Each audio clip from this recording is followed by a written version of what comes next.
โทรมากันได้หนึ่งมุดเจ้าขอบคุณแฟนเพลงและเจ้าสำหรับข่าวบริการของเราช่วงนี้เจ้าขอประชาสัมพันธ์งานที่จะมาถึงวันที่20นะเจ้าธรรมะใครเคลื่อนเราจะมีการทอดผ้าป่าสามัคคีก็มูเดียวคนเนี้ยเจ้าก็จะมีใครที่ไหนนะเนาะเอาปีนี้เราได้ทำแบบกระเลิกเลยเจ้าให้จิตตาด้วยกันในเจ้ามาอยู่ด้วยกันรู้จักกันก็เกิดเขาจะมีการถ่ายทอดสดนะเจ้าแต่ปีนี้บ่ได้มีการถ่ายทอดสดนะเจ้าคะแนนทุกคะแนนเจ้าที่คุณผู้ฟังได้วันนี้เนาะเราก็รวบรวมมาเป็นสตางค์เป็นมดนะเจ้าทุกคนเลยนะเจ้าที่ตอบมาวันนี้ก็เทได้นักได้นามกันเนาะคุณผู้ฟังพอดตาเรกับพิกรเนาะทิ้งห่างกับมันนักแต่ยังมีช่วงกันทายกันหาธรรมะกันอยู่นะเจ้าแล้วเดียวก็ประชาสัมพันธ์น้อยหนึ่งว่าตอนนี้เนี่ยน้องสาวกำลังทำหมากพลูให้กับทางวัดป่าหินนะเจ้าชุดหนึ่งก็ประมาณมี5 อันนะเจ้าตอนนี้แต่คืออะไรจะบอกว่าขายไปได้อยู่4 ชุดก็คือ400 บาทนะเจ้าแต่วันนี้มันได้เปิดดูเถอะบ่มีเวลาเลยนะเจ้านี่มันได้เปิดดูว่าเฟซบุ๊กเนี่ยมีให้จองมาก่อนเนาะไปจองมาก็ต้องโอนสตางค์ไปตางปุ้นนะเจ้าวัดป่าหินเนาะพวกมากหรือว่ามากครูนะเจ้าก็เข้าไปดูได้พิมพ์คำว่าถักหมวกถวายพระนะเจ้าอันนี้ก็เข้าไปดูได้นะเจ้าทำเป็นงานก็ได้ก็ขายอันละ3 บาทเงินทุกบาททุกสตางค์เจ้าบัตรค่าใช้จ่ายนะเจ้าเอาเข้าต่างวัดหมดเลยทั้งหมดเนี่ยก็จะทำประมาณ50นะเจ้า50 อันเนาะก็คือ10 ชุด50 อันคนหนึ่งจองได้บ่เกิน5นะเจ้าเพราะว่ามันมีคนจองมานั่งวันอย่างวันพรุ่งนี่แกก็ต้องทำนะเจ้าทำตรงเทพแถมอุปกรณ์แบบปอแถมแล้วเจ้าต้องไปซื้อแถมละเจ้าส่วนผู้ที่ใส่หอมมาแล้วเจ้าก็มีแม่จันทราชื่นใจอันนี้หมูไปของบ้านมาหรือยังนะเจ้า500 บาทจ้าพี่กร500เนจ้าพี่พร500นะเจ้าแม่บุญ400จ้าแม่เจ็ดยอด300จ้าน้องใหม่1,000จ้าไอ้1,000เนาะเจ้าอันนี้ก็สำหรับคุณผู้ฟังที่จะมาร่วมกันก็ต้องเอาอย่างมานะก็คือไปอยู่ที่ปุ่นเลยไปอยู่ที่วัดป่าหินกันเลยนะจ๊ะฟองนี่ไม่ต้องสตางค์ไม่ต้องโอนมาต้องเพนะจ๊ะกูไปที่วัดป่าหินเลยไปจ๊ะ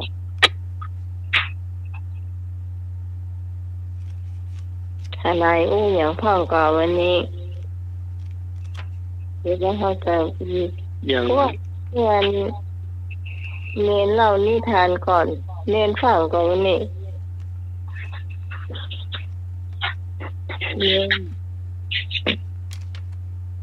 เน้นฟังก่อนหรือแปลงใดนี่สำเนียงรักสำเนียงรักปัญญูนานสายรูปก่อนทำธุระอยู่กันอ๋อเจ้าเขาว่าอันอื่นมาก่อน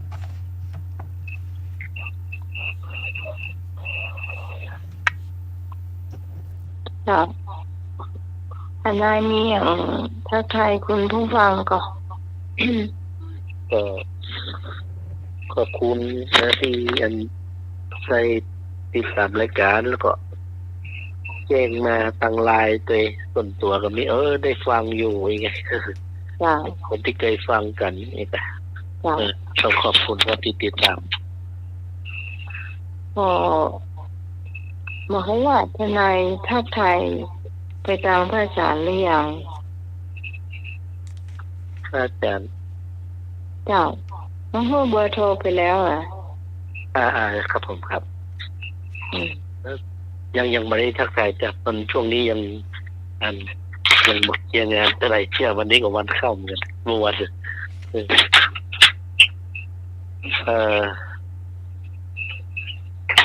ก็ช่วงนี้ก็เป็นช่วงงานบุญแล้วก็ต้องมาช่วยกันทำบุญนะครับจ้ะ แล้วผมจะร่วมทำบุญตัวเองอย่างไรเนี่ยจะต้องไปอย่างไรเนี่ย อืม ฝากไปได้ก็อย่างไรเนี่ย เอาได้ดีถ้านายไม่ได้อยู่เหรอ มันได้อยู่ วันที่20เป็นวันเสาร์ทนาย ต้องดูเหมือนกันครับเพราะมันมาได้ตารางมาได้มันเดี๋ยวมาได้ขึ้นตารางด้วยนี่ตั้งแต่กลางเดือนมันจะมาให้บ้างนะฮะจะมีงาน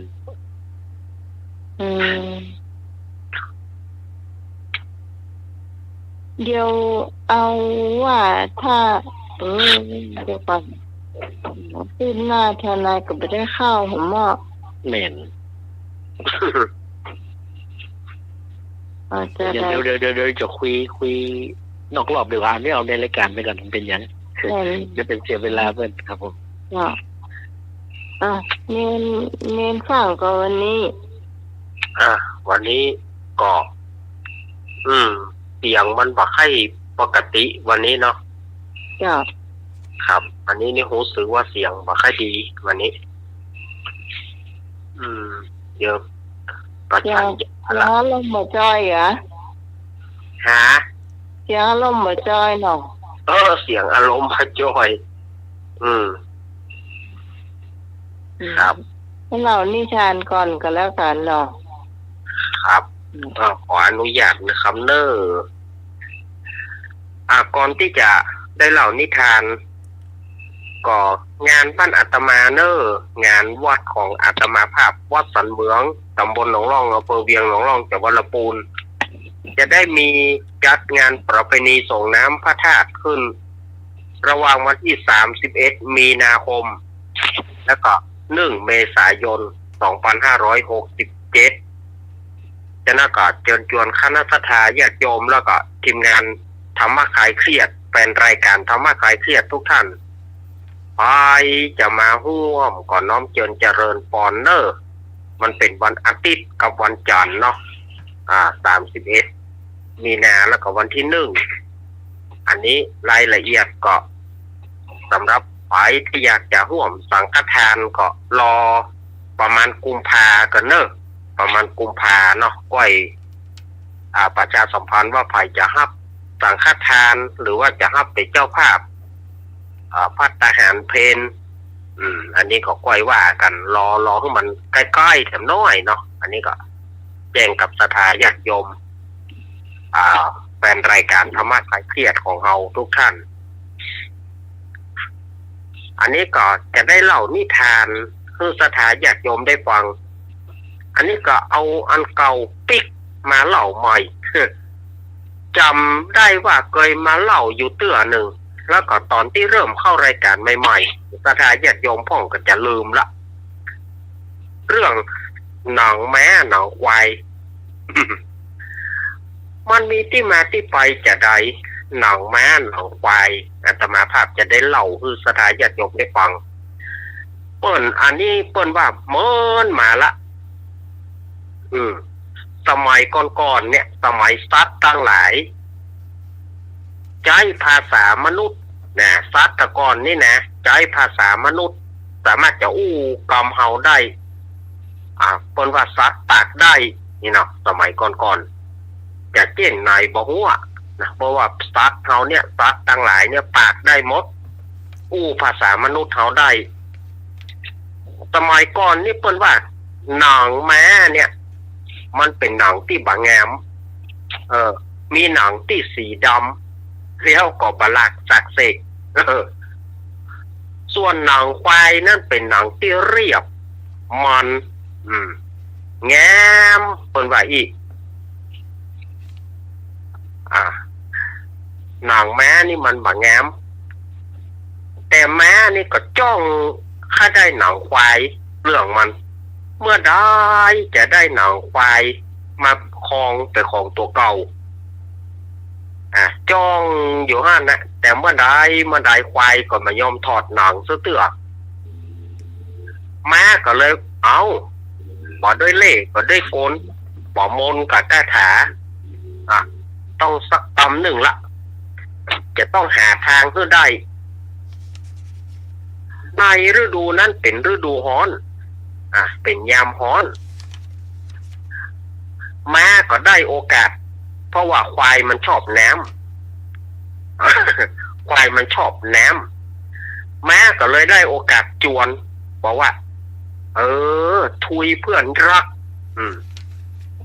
เจ้าทุยเพื่อนยากเจ้าทุยเพื่อนรักจ๋าเขามาอาบน้ำเขามาเล่นน้ำกันดีกว่าปะเล่นอาบน้ำดีกว่าไหนท่านชอบปะใจกะก็ชอบอยู่แต่ยังปะอยากเล่นเตื้อเนี่ยไปก็บอกกันนะตอนนี้อากาศก็เริ่มร้อนแล้วนะท่านปะชอบความร้อนปะใจกะมาเร็วมาเล่นน้ำกันเร็วควายกับประวิงเวลาอย่างหน่อยเล่นเจิงอย่างหน่อยป้องเตือนแน่ป้องเตือนแน่มันบัดถึงเวลาแต่เถอะหน้าแดดมันกำลังจะร้อนแล้วนี่มาเลยควายก็ทนความรบเร้าของม้าบ่ไหวก็ยอมตกลงเขาจะลงอาบน้ำแต่ก่อนอื่นน่ะเขาจะทอดหนังเขาไว้ก่อนอาจจะทอดหนังเขาไว้บนฝั่งนี่มันหาไปเล่นอย่างนี้แต่เขาจะทอดหนังเขาไว้บนฝั่งก่อนแม่ก็เขาก็จะทอดหนังเขาเอาไว้หิมกันเนี่ยเนาะเขาไปเปื้อนหักกันเขาไว้หิมกันเนี่ยไฟเซตก่อนก็มาเปลี่ยนหนังเข้าใส่ก่อนนี่มันจะลากของเปิดนะเนาะก็แม่ก็ยังจวนงัวแถมกำหนึ่งจวนงัวแถมตัวหนึ่งบอกว่าปิ้งงัวลงมาอาบน้ำกะเขาบ่ชอบน้ำเขากับน้ำบ่ถูกกันไปว่าอันนะถ้าเขาเป็นเปื่อนกันแต่ต้องลงอาบน้ำด้วยกันลงอาบน้ำไปเปื่อนเขาหน่อยนะควายมีห้อนหรอควายมันก็บัดเท่าใดหรอกควายมันก็กระเดียวมันก็เล่นน้ำไปแล้วมันก็บ่ยอมออกกันละส่วนเฮานี่เขาจะออกมาง่ายๆนี่หรองัวก็เอาตกลงเล่นก็เล่นแต่เขาจะทอดเกิบไว้เนอะเขาจะทอดเกิบไว้แล้วก็จะเอาไม้แส้ไว้ที่นี่หนังเขาบะทอดเขาจะแอมน้ำตึงหนังเขาเนี่ยหนังเขาบะทอดว่าแล้วก็งัวก็ได้ทอดเกิบตีนเนาะงัวทอดเกิบตีนก็ไม่แส้เอาไว้บนฝั่งนั้นนะแล้วก็ไปแอมน้ำตัวควายตัวม้าส่วนควายนี่สถานญาติโยมถ้ามันได้ต้มน้ำแล้วมันมาออกง่ายๆหรอกถ้าเขาเคยเลี้ยงควายเนาะถ้ามันได้อยู่กับน้ำแล้วมันถึงจะอยู่หันนะ ไล่มันออกอย่างใดมันก็ตึงมาออกมันชอบความเย็นมันชอบน้ำม้าได้โอกาสม้าก็ฝั่งออกมาก็แหละออกมาก็เปียได้หนังควายนะเปียได้หนังควายก็เอาซุปตัวเก่าเปียได้หนังควายซุปตัวเก่าก็หนังมันงามเนาะตึงเปี้ยเลยเนาะแล้วก็เปียเอาเกิบของงัวเปียเอาเกิบซุปตีนงัวกับไม้แส้ตีงัวเอาไว้ปัดยุงได้แล้วก็ปลดกระโดดโลดเต้น หัวฮีฮีฮีเนาะไข่หัวฮีฮีฮีหล่นไปส่วนควายเนี่ยมันติดอ่างญาติโยมเฮ้ยควายมันติดอ่างเพื่อมันแลหันว่าแม้มันไข่หัวหยังควายมันก็เหลวไปพอม้าหล่นไปละไข่หัวฮีฮีฮี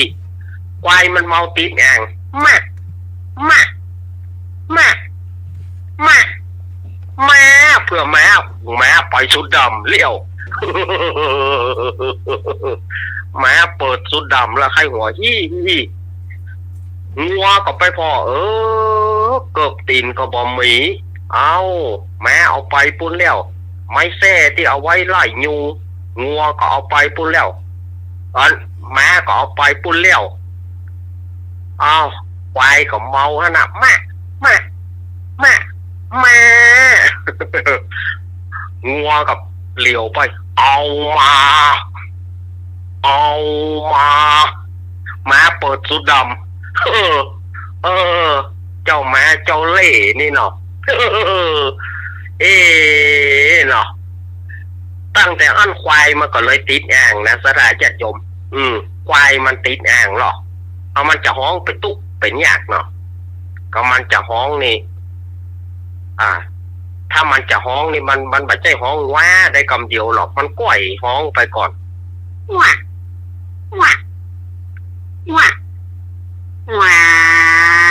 อีหลอกแต่ว่ามันติดอ่างอีรู้แต่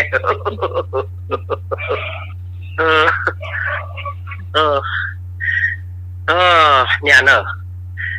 ในที่สุดแม้นี่ก็เปิ้นก็เอาไม้แส้เนี่ยที่มันเอาของงัวเนี่ยเปิ้นก็เอาไว้เสี้ยนมันยามที่มันดื้อมันลืมในที่สุดก็งัวก็เสียตึงเกิบตึงไม่แซ่ควายก็เสียตึงหนังนาตั้งแต่อันเป็นต้นมาหนังควายก็เลยบางงามสถานอย่ายมเป็นประหลาดสัตว์เด็กเป็นต้นมาเรื่องนี้จะแต่บอกฮู้เนอเปิ้นเล่ามาตมาก็เล่าไปกันถูกบ่ฮู้อันเนอสุมาอภัยสถานญาติโยมเนอครับวันนี้จะมาภาพขอออกก่อนรายการเนาะเพราะว่าเสียงบ่ค่อยเป็นท่าไปติ๊กๆละพอมันเจออากาศร้อนหนาวมันถึงเอาละถ้าเจออากาศเพราะว่าภูมิแพ้เนาะมันเป็นภูมิแพ้ก็มาเจออากาศที่ป่าคนฮ้อว่ามันบอกปกติแล้วมันจะได้เรื่องละเสียงจะไปบ่ได้ละจากนั้นก็ขอดีกันอยู่จังใหม่ถ้าอยู่กรุงเทพหรือชื่อได้ห้องเพลงภูมิแพ้กรุงเทพกันเนาะก็มาได้อัตมาภาพได้เล่ามาได้เล่นมามันประถูกพวกถูกใจขอสุมาอภัยเนอขอบคุณท่านอาจารย์วิสุวัฒน์นะครับผมขอบคุณโยมพี่พิสมัยเนอว้าวขอบคุณอาจารย์สมัครนะครับครับผมแล้วก็ท่านทนายเทเนอร์ครับผมแล้วก็ลุงลุยเทเนอร์ครับขออนุโมทนากับสถานญาติโยมจะไปฟังมูลขึ้นนี้ไปไรเทเนอร์รายการของเราก็ยังอยู่ถึงเที่ยงคืนก็สถานญาติโยมฟังกันไปจนจบรายการเนอร์อาตมาลาก่อนเนอร์ขอเจริญพรครับเจ้าช่วงต่อไปเราจะมาตอบปัญหาธรรมะกันนะเจ้าแต่ว่าเป็นพุทธประวัติล้วนๆนะเจ้าวันนี้เป็นธรรมะล้วนๆเหมือนกัน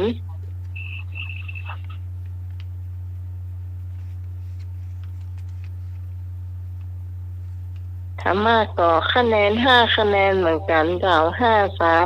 1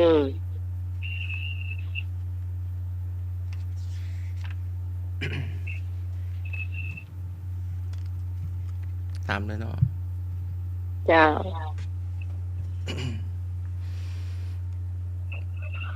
ผู้ทนทานความหนาวและภาวร้อนให้ไม่หย่อนกว่าหญ้า ลึกสาเขียว มุ่งทำจิต คิดสู้อยู่อย่างเดียว เขานั้นเที่ยวสวยสุขทุกอยู่ทุกยาม อนาคุราจากกัมมันตา มีความหมายว่าอย่างไร ก็การงานไม่ข้างค้าง ขอการไม่คบคนพาลคอการคบบัณฑิต งอการบูชาบุคคลที่ควรบูชา จอการอยู่ในถิ่นอันเหมาะสม อนากุราจกัมมันตา มงคลที่14มีความหมายว่าอย่างไร ก็การงานไม่ข้างค้าง ขอ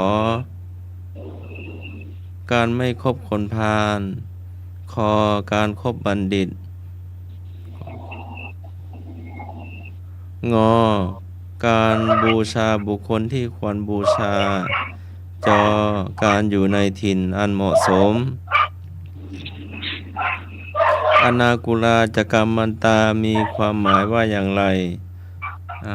ตอบเป็นคำมาก็ได้เด้อ ทางบ้านหน่วยเด็กกับลงมาป่ะ ครับ อนากุราจกัมมันตามีความหมายว่าอย่างไร เป็นมงคลที่14ก็การงานไม่ข้างค้าง ขอการไม่คบ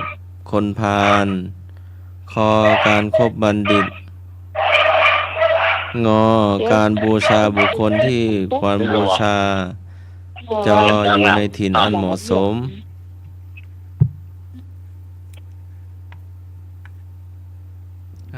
ตอบมาได้เลย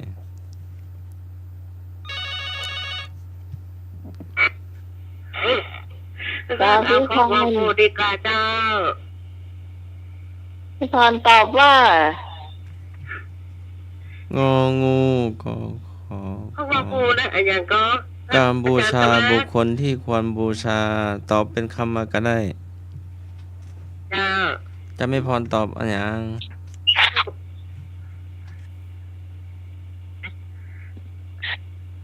ไม่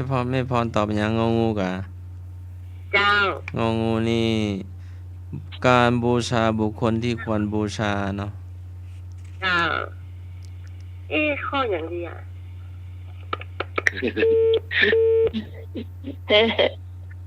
ยังไม่ได้ใจ มงคลที่14ข้อที่14นะเจ้า แม่ข้อขอควายเจ้าโคกบัณฑิตเจ้า คบบัณฑิต จ้ะขอควายเนึง มันมีข้อให้เลือกเยอะเนาะ เยอะ หรือว่ามันเมาหัว ถ้าเมาหัวก็จะย่นมาเหลือ2ข้อเนาะ บ่ ถ้าเมาหัวให้ฟังอ่ะ เยอะก็ดี เยอะดี เยอะ เยอะเลยเยอะ ฮัลโหล พระเจ้าขึ้นโนจ้ะ แม่พรงองูกะ ค่ะ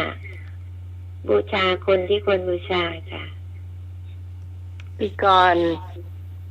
เจ้า ถ้ารู้ความหมายก็จะดีเนาะเป็นประจันมหา มัน ปรริญญาธรรม ไม่ พระ รู้ อาจารย์ พี่กรไม่รู้อะจ้ะเดาเอา ซุ่มออกะ จ้ะพอดีไปความคิดตรงกับน้องพรนะไม่รู้น้องพรอาจจะเปลี่ยนก็ได้เพราะน้องพรปฏิบัติธรรมเนาะไอ้ก่อนไม่ค่อยได้ปฏิบัติ แต่ไอ้ก่อนเอาข้องงูจ้ะ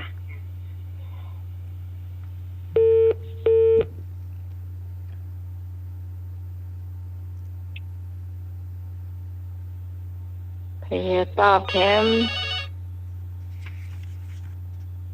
เจ้า จ้าไม่พรเปลี่ยนจำนวนครัวเอาเจ้าจานดีกว่าเจ้า คือเจ้าจานด้วยอย่าง อย่างก็น่ะครบอะไรอย่างอ่ะอาจารย์สมัครเจ้าจานว่าไว้ จอจานอยู่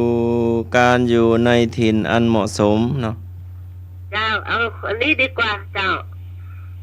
อยู่ในถิ่นอยู่ในเมืองอยู่ใน เจ้า ที่มีครูบาอาจารย์นักปราชญ์เนาะ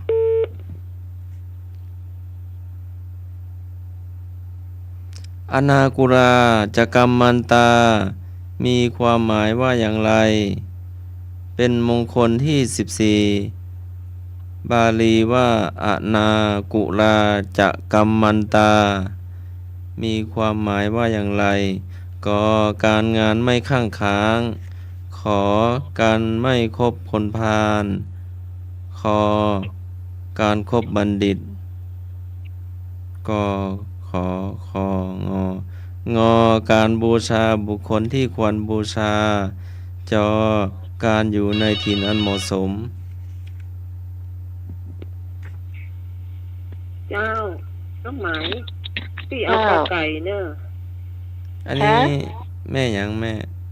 อาลีเจ้า แม่อาลีการงานไม่ข้างค้างกอไก่ไม่เคยฟังกะหรือว่าเดาเอา ข้อไหนก็ฮะ กอไก่ ข้อไก่การงานไม่ข้างค้างอ่ะเจ้าอ๋อกอไก่เนาะเจ้า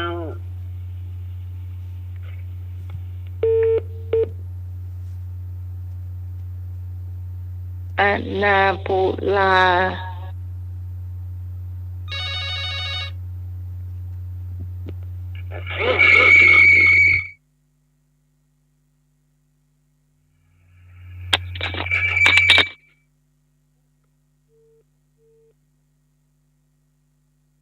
เบาวิทยุเนอร์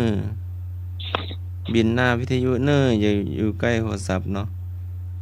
โทรศัพท์กับวิท ว่า ยุ อะไรเจ้า วางสายไปแล้ว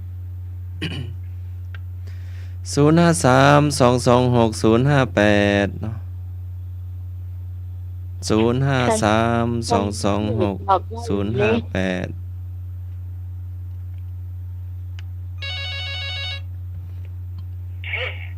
เจ้า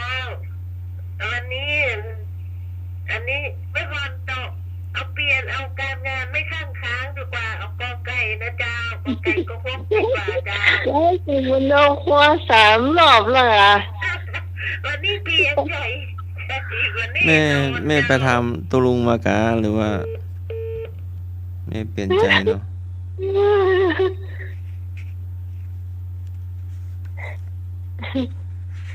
ตลกดีแต่วันนี้พี่พรแชมป์นะอันนี้จิตใจมันนิ่งเลย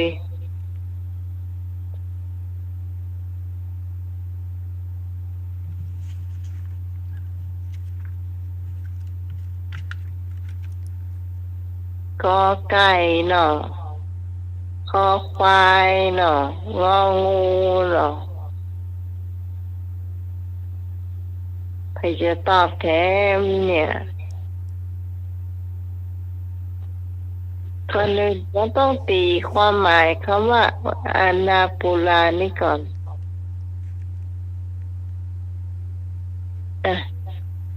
การสมัคร อนากุลาจกรรมมันตา มีความหมายว่าการงานไม่ข้างค้าง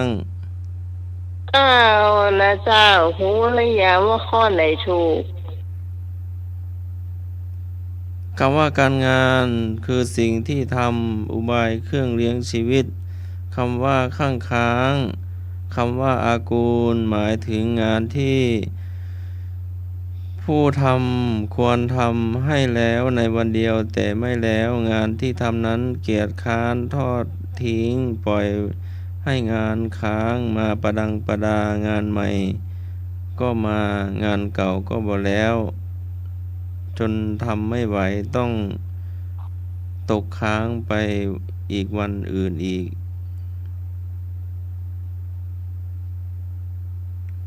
ข้อกอไก่นึ่ง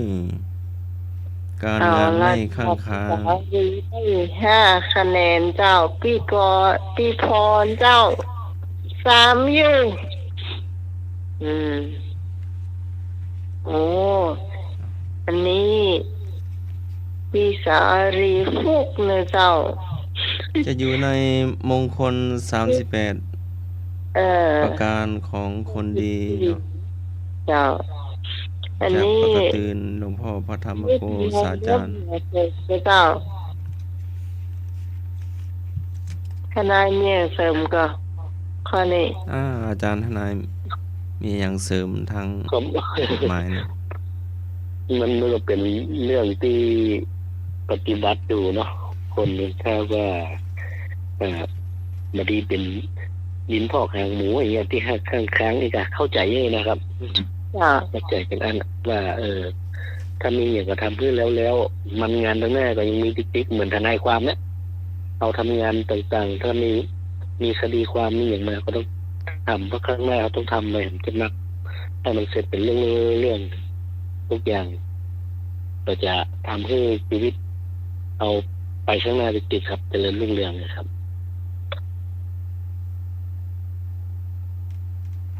เหม็นละเจ้าคำอ่านในกองกันพลึบเลยเนาะ ครับ แล้วสักเตือพออันนั่นก็มีอันนั่นก็ย่างอันนั่นก็บแล้ว มันแล้วสักอย่าง สักอย่างข้อต่อไปเจ้า กรณียมัตถากุสเลนะยันตังสันตังปะทังอาทิสเมจะสากูอุสูจะสุหุสูจะสุวโจจะสะมุทุอนาติมานิภิกษุผู้สละในสิ่งที่เป็นประโยชน์ประสงค์จะบรรลุแดนสงบพึงอบรมสิกขาสามภิกษุนั้นถึงเป็นผู้อาจหาญเป็นคนตรงแน่วแน่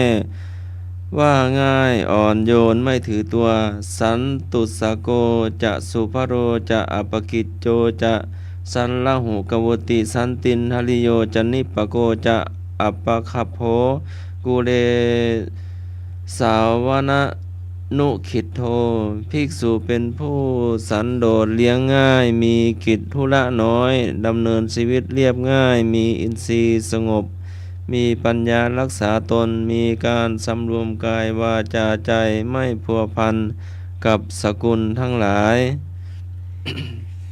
ถามว่า ตอนแรกพระพุทธองค์กล่าวว่าอย่างไรมีใจความสำคัญอย่างไร ตอนแรกเนาะที่มีบทสวดกรณีแล้วก็พระพุทธองค์กล่าวว่าอย่างไรบ้าง เบื้องต้นท่ามกลางแล้วก็สุดท้ายเนาะย่อๆก็ได้เนาะเอาเท่าที่จำได้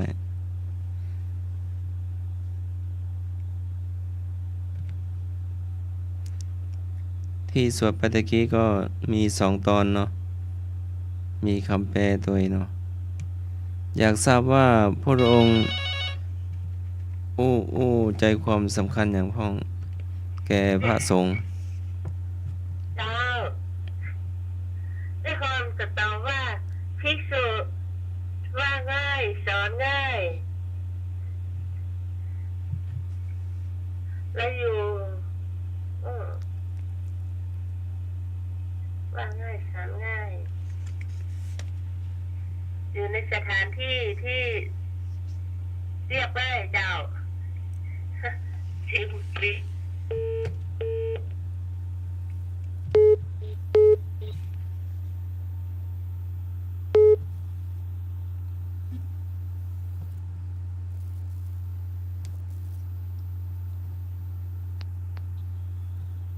รอสักครู่เนาะ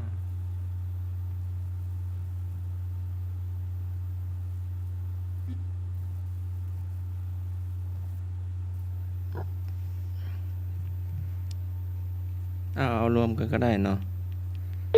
รวมกันก็ได้เนอะทั้ง2 บทเนาะ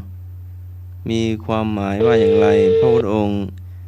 ตรัสแก่ใครเนาะเอาใจความสำคัญเท่าที่จำได้เนาะ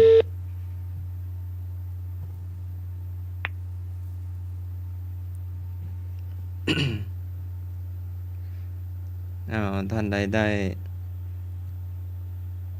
จำตอนต้นจำตอนกลางจำตอนเบื้องต้นท่ามกลางและเบื้องปลายก็ได้เนาะ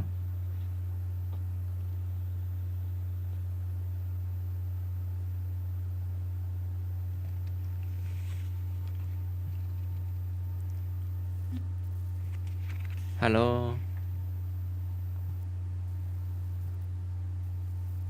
รอสักครู่เนาะโยมมีสมัยสายหลุดไปเนาะ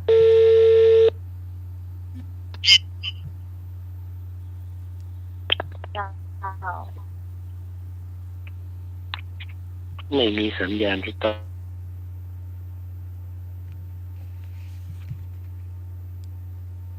บริการฝากหมายเลขโทรกลับ Welcome to call back service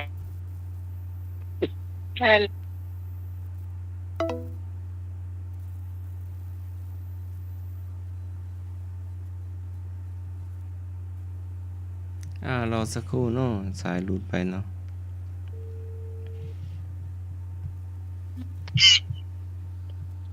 เจ้า ตอบมาได้เลยเนอะเท่าที่จำได้เนาะมีแฮมกอเนาะจะได้เฉลยเนาะ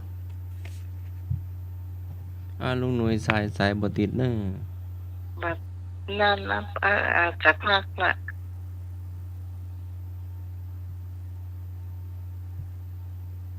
มีก็จะได้เฉลย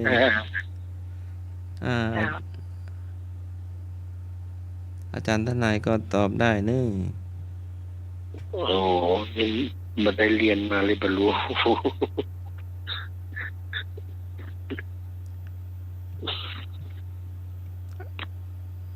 อันนี้มีช้อยให้เลือก เจ้าก็ตอบได้เนาะเท่าที่ได้กล่าวคำแปลมันเนาะ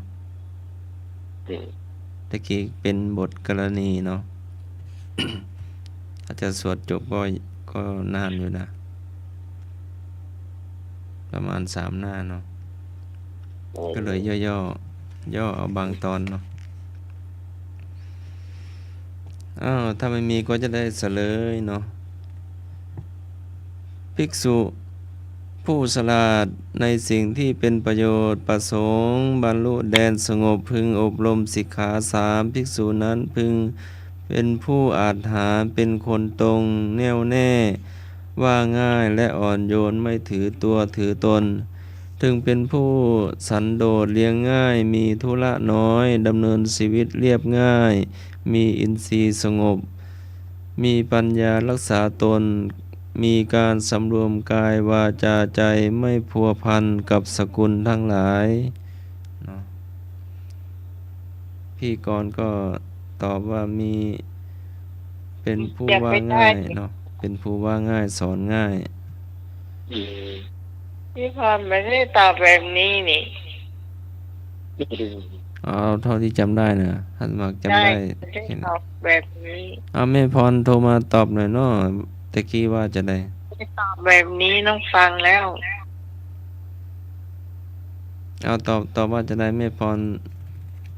ถ้าไม่ลืมก็โทรมาตอบหน่อยเนาะ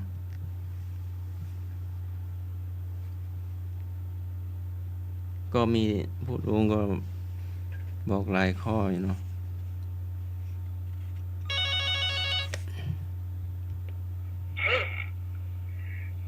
เจ้าไม่ขอตอบที่ว่าภิกษุที่เป็นผู้ที่ว่าง่ายสอนง่ายใช้ชีวิตแบบเรียบง่าย ตอบได้ข้อเนาะ ใช้อินทรีย์สันโดษจะเป็นผู้สันโดษจะใช้ชีวิตเรียบแบบสันโดษเนี่ยจะ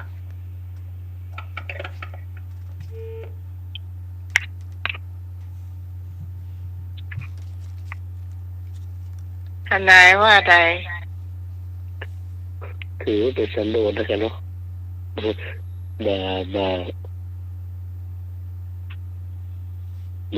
มาทำในอย่างที่มันอธิบายไม่ถูก อยู่อย่างเรียบง่ายอยู่อย่างไรเงี้ย เจ้าหมายถึงคะแนน อ๋อ หมายถึงคะแนนข้อนี้หมายถึงคือคะแนนเดียว อืม เจ้าเพราะว่าตอบอาจารย์สมัครอย่าถามแบบนี้ดีกว่า เพราะว่ามันเสียเวลาต้องมาคือตัวเสียเวลาเจ้าอยากตัวเนี่ย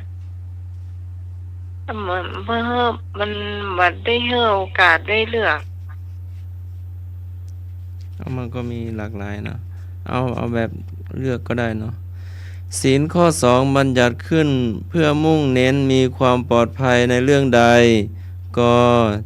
ชีวิตร่างกาย ขอทรัพย์สินคอคู่ครอง งอสุขภาพ เจ้าขอไข่เจ้าทรัพย์สินเจ้า อืม พี่พรตอบมาแล้วมาไฟสองเจ้ากระใจ เจ้าทรัพย์สินเจ้า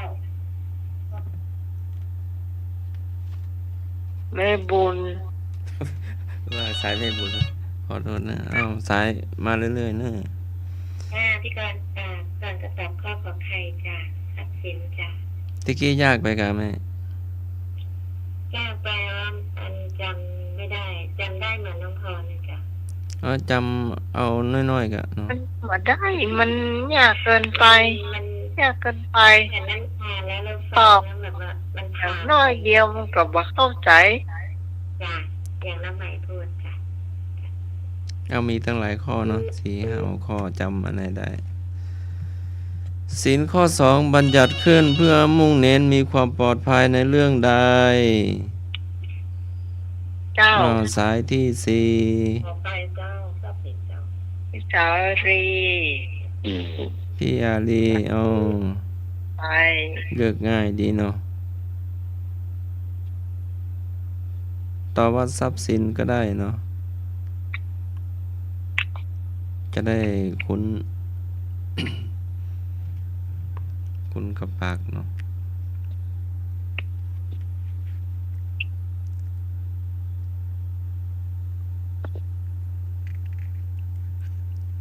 ออกซะเนาะ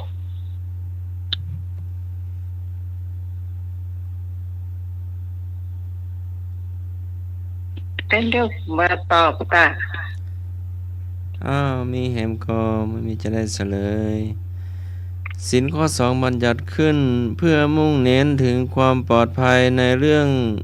ทรัพย์สินข้อขอไข่ อืมคะแนน คำถามข้อที่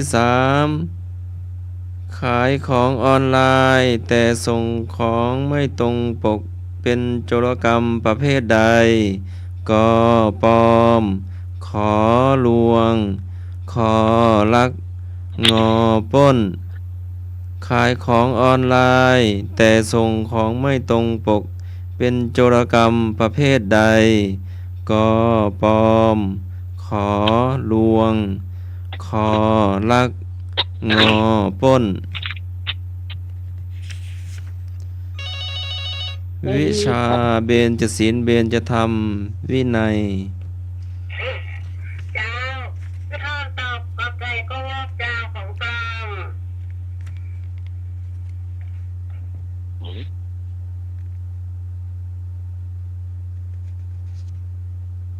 เจ้า ตอบมาได้เจ้า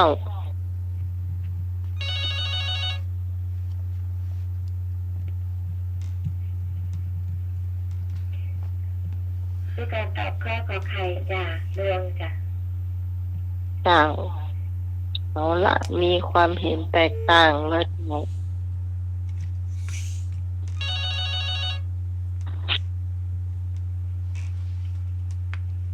เจ้าน้องไหมพี่เคยเอาของไปเจ้าหลวง เจ้า เจ้า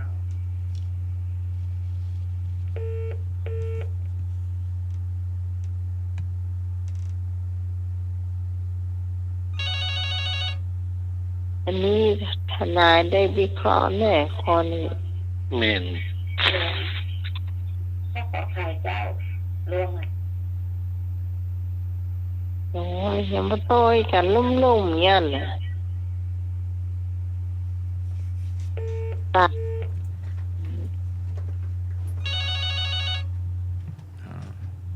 เจ้า ฮัลโหล เหรอ เจ้าอ้าย เจ้า ขอตัวเอกคนตัวคนขอให้หลอกลวงเปิ้นบดีเด้อ นี่ ครับ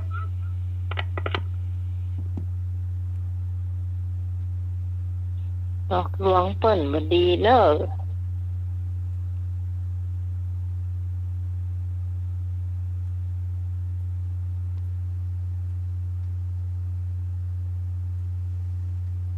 เพิ่นซื้อโทรศัพท์เอามาดินกี่ไปใส่แต่เนี่ยเนาะ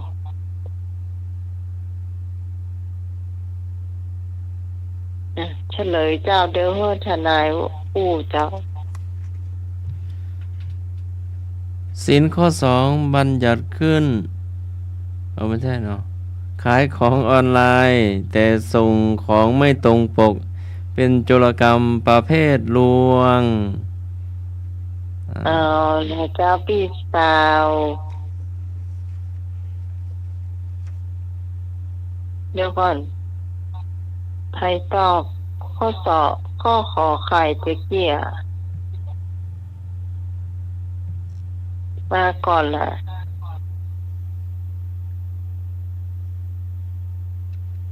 นี่อาลีค่ะ อาลีกะสาลีกะ แม่จำได้ก็โทรมาก็ได้จดไว้ก็ได้เนอะโทรมาบอกก็ได้ แล้วแฟนจ้าน้องไหนแล้วที่สองพี่สาวลีแล้วก็แม่บุญจ้ะไอ้นึกจ้ะ อ๋อเจ้าปีปีกองพัฒนนเจ้าปีพี่สาลี3แม่บุญไอ้นึก1นะเจ้าโอ้พี่พรวันนี้ต้องทำสมาธิแล้วเจ้าพลาดอ่ะ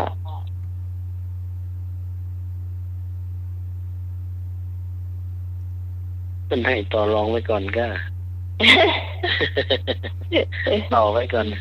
ทนาย ย ว่าก เป็นมาตีนไปก็คือเป็นเรื่องของการหลอกลวงซึ่งถ้าตามกฎหมายก็คือเป็นการช่อโกงเนี่ยนะฮะคล้ายๆจุเปิ้นผู้ใดปกปิดความจริงหรือ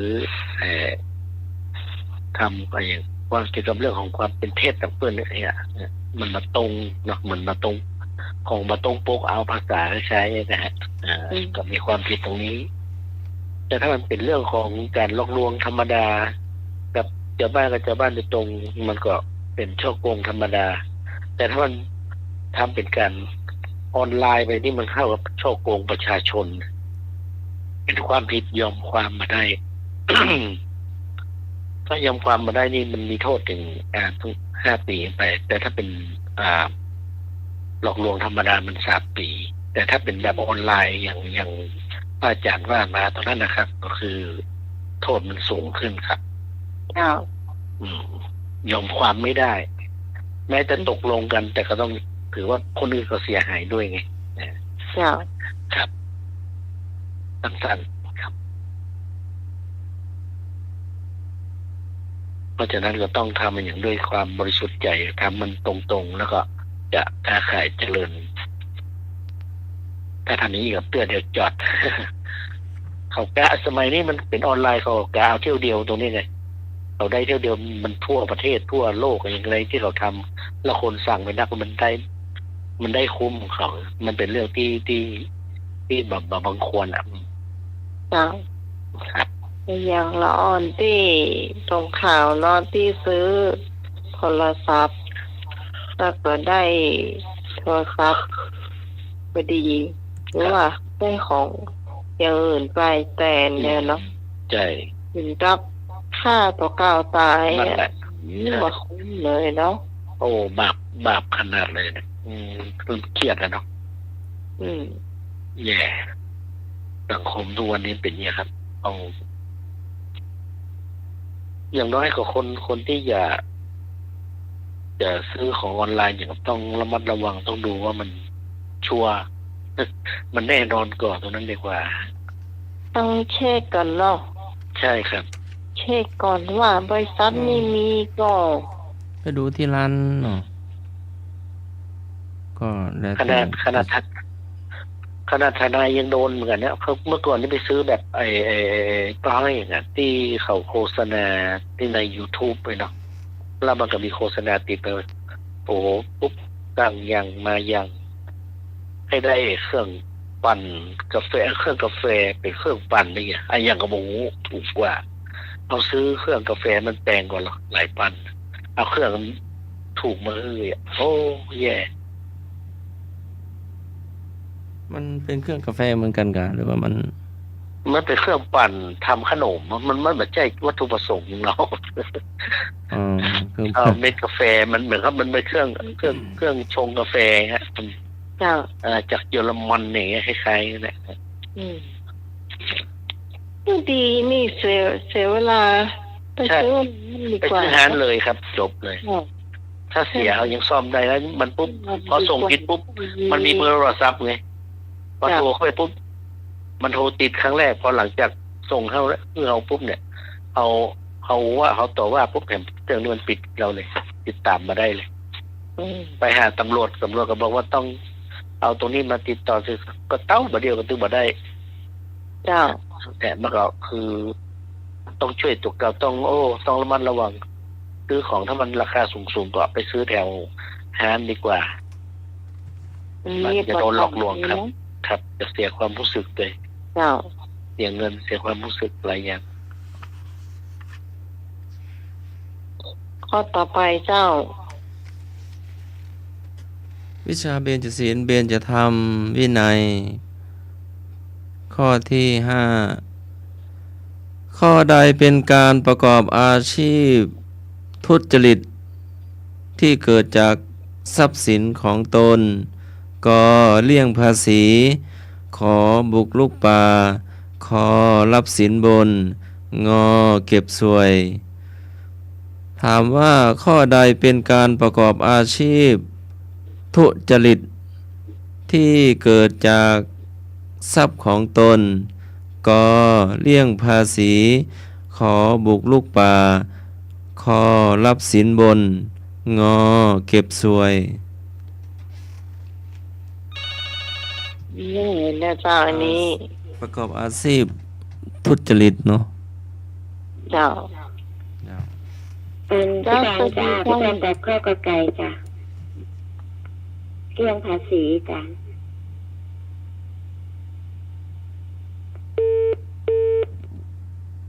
มาสายที่สองมาเลย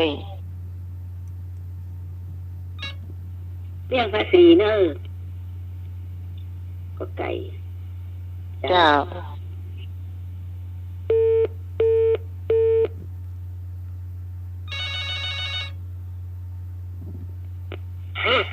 เจ้าพี่คนก็เอาก็ไก่ก็งอกเด้อเรื่องภาษีเจ้า เจ้าเพิ่มถ้าเกิดแชมป์เนี่ยแชมป์เลยวันนี้เป็นหน้าที่บอกคันเองเจ้า เจ้าน้องหมายติดต่อก็ไก่นะเจ้าเรื่องภาษี เจ้าวันนี้พี่สาวรีได้ไปหลายคะแนนเหมือนกันเนอะ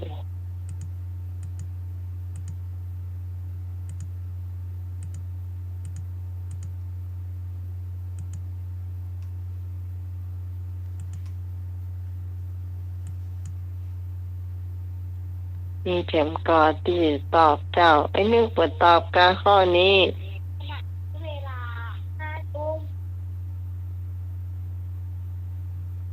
มีเข็มกอ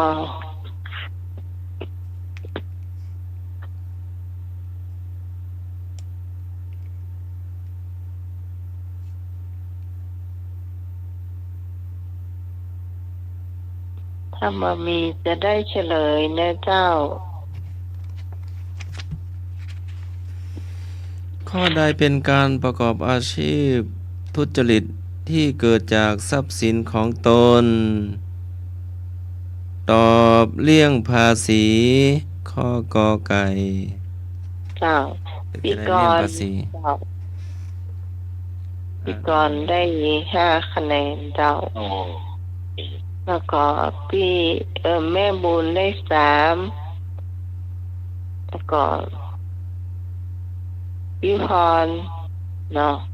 พี่สารีได้1นะเจ้าข้อสุดท้ายมาข้อสุดท้ายเจ้า ตอบดีๆ อ่านสัก2 รอบเดี๋ยวก็ตอบนะเจ้ามั่นใจค่อยตอบด้วยความมั่นใจตะกี้ทนายไม่ได้ อ่า วิจารณ์สักหน่อย ก็ เพิ่ม นั่น เติ ก็ ม คือ ได้ เป็นเรื่อง ก็ถือว่าเป็นเรื่องเจตนาในการที่ในการที่จะเลี่ยงภาษีเพราะรู้อยู่แล้วว่าจะต้องเสียเท่าไหร่ก็คือให้สินบนกันหรือว่าทำวิธีต่างๆ เพื่อให้เสียให้น้อยที่สุด มันเป็นเรื่องของ ถ้าเป็นเรื่องธุรกิจก็ดี แต่หมายความว่ามันถ้ามองในเรื่องของศีลธรรมก็คือ เป็นเรื่องเรื่องที่ผิดศีลมันไม่ค่อยถูกต้อง แต่ถ้ามันยับได้ก็ต้องโดนเหมือนกันนะโดนปรับโดนเรียกคือเหมือนกันเป็นลงโทษอยู่จุดหนึ่งแต่หลักการก็คือ ถ้าเสียภาษีได้ก็ถูกต้องก็ควรจะเสียตรงนั้นนะถ้ามองเป็นเรื่องธุรกิจต้องการกำไรอย่างเดียวโดยไม่ได้มองเรื่องของผิดถูกอย่างใดก็คือเพื่อได้กำไรมากที่สุด เสียภาษีน้อยที่สุด แต่เพื่อมีวิธีการอย่างอื่นที่มันถูกต้องก็ทำได้ครับก็คือ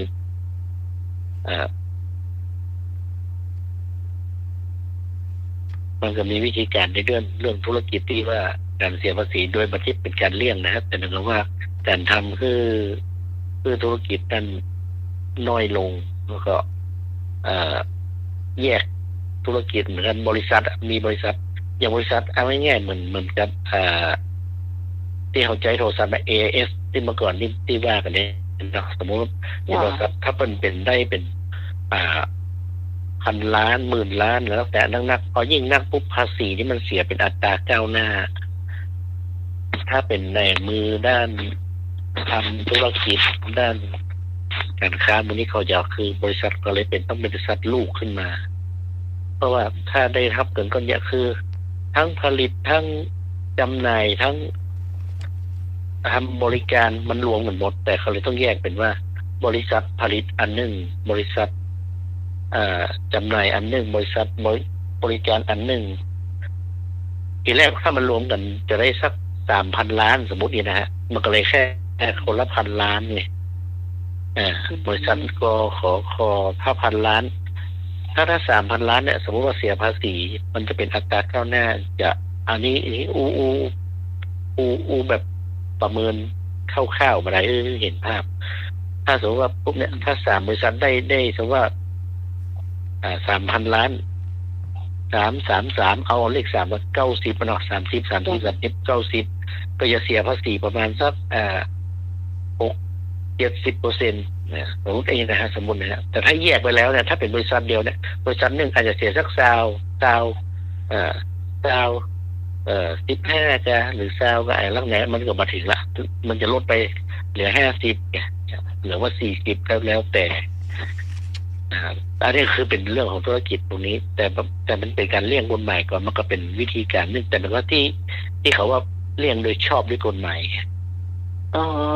จ้าแต่ถ้าคุณเจรจาว่า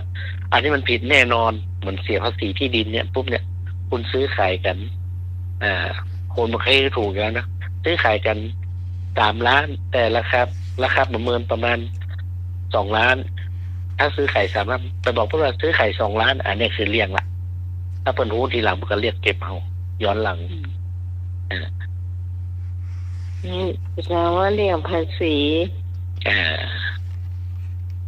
มีหน้าที่ต้องเสียเขาบอกเสียก็คือไปเลี่ยงใจไปเดือนได้รายทางไกลทำเพื่อเสียภาษีน้อยตรงนั้นทั้งที่หูอยู่แล้วซื้อแป๊ดได้นักแล้วไง ในนักก็ต้องเสี่ยงนักอะเนาะธรรมดาเนาะ เจ้า ก็จะได้บุญ เจ้าถูกแล้วนะเจ้าคุณผู้ฟังจดต้องให้กูคนเนอะมดหรือยังตะกี้อ่ะก็ว่าเราถามมดไปแล้วว่าข้อสุดท้ายแล้วตะกี้ เจ้า หมดแล้วเนาะ เจ้า เหลื่อมข้อง ลำข้อง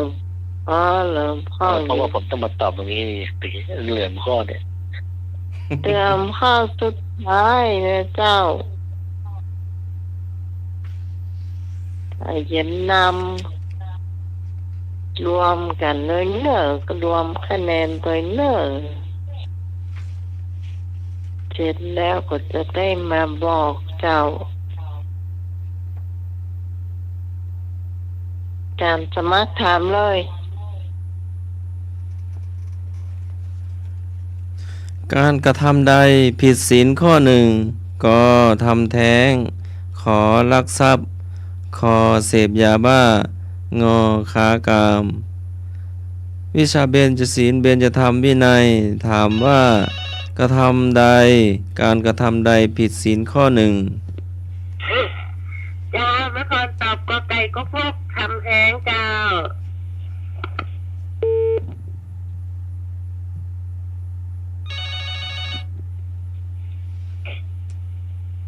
เจ้าน้องหมาย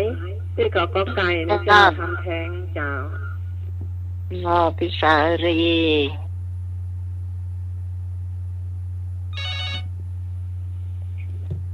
ได้ที่สาม ทำแท้งจ้า ปีกร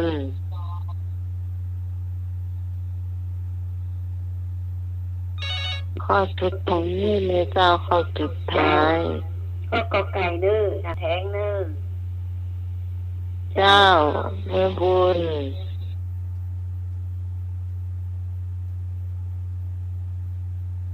ไปจะตอบแถม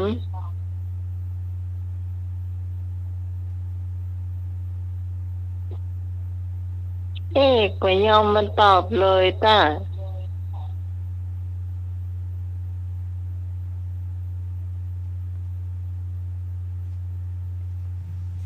ไหนๆก็เฉลยปะ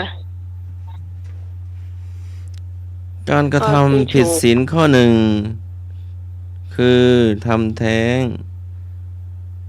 เจ้าทำแท้งกับฆ่าคนตายนะทนายมีเสริมข้อนี้ มันก็ถือว่าเป็นเรื่องทำบาปอยู่แล้วนะตรงนั้น ทั้งผู้ทำและผู้ให้ทำแท้ง แต่คนที่เขาไปทำแท้งกันนั่นแล้วก็เป็นผู้ที่แต่สภาพบุคคลเนี่ยมันบางทีคุณต้องดูนะว่าการทำแท้งนี่ก็คือสภาพของละออนที่ต้องดูว่ามีการมีชีวิตหรือไม่แค่นั้นนะต้องดูก่อนนะถ้าผิดตามกฎหมายนะครับ แต่ถ้าทางศีลธรรมเนี่ยมันผิดอยู่แล้ว ถ้าทางกฎหมายก็ออกมาว่าถ้ามันยังมียังแบบเป็นพิธีพิสูจน์ไงก็จะพามันจะมีปอดเนี่ยก็จะว่าถ้าเป็นแบบลูกกอกเป็นออกมาแล้วมีการหายใจก็ถือว่าฆ่าคนแต่ถ้ายังแบบนั้นก็คือทำแท้งธรรมดาก็คือเป็นเรื่องผิดกฎหมายในส่วนตรงนั้นแต่ถ้ามันผิดทำแท้งตัวผิดฆ่าคนตัวนะอันนั้นคือละอ่อนสวดก็8-9 เดือนนั้นมันมีการหายใจนี่อย่างพร้อมที่จะคลอดออกมาแล้วก็ไปทำแท้งเลยอย่างไรเนี่ยเท่ากับมีความผิดก็บวกโทษไปโทษในนักก็เอาโทษนั้นว่าอันนั้นมันจะเกิดแล้วเหรอเนาะ แม่น ไอตัวโคนแล้วเหรอ6 เดือน7 เดือนนั่นก็เป็นตัวโคนแล้ว แต่ก็ต้องดูว่า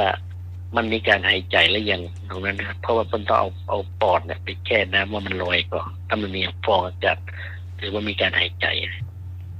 อืม แต่สภาพบุคคลมันถ้ามันเดินบ้าออกมามันแว่มันหายใจแล้วเนาะเขาก็ต้องดูหลายอย่างเพราะเขามันมีความรู้ด้านการแพทย์อะไรอันนั้นคือการนำสืบกันสู้กันในศาลกัน แต่ถ้าตรงนี้ก็คือมันผิดอยู่แล้วนะฮะ เจ้า เป็นเรื่องที่บาปนะคนเปิ้นจะออกเปิ้นจะมีชีวิตออกมาไปปิดกันเปิ้นเอาไปฝืนธรรมชาติ เจ้าเอาละเจ้าช่วงนี้ไผ่รวมคะแนนเซตก่อนมารายงานเลยเจ้า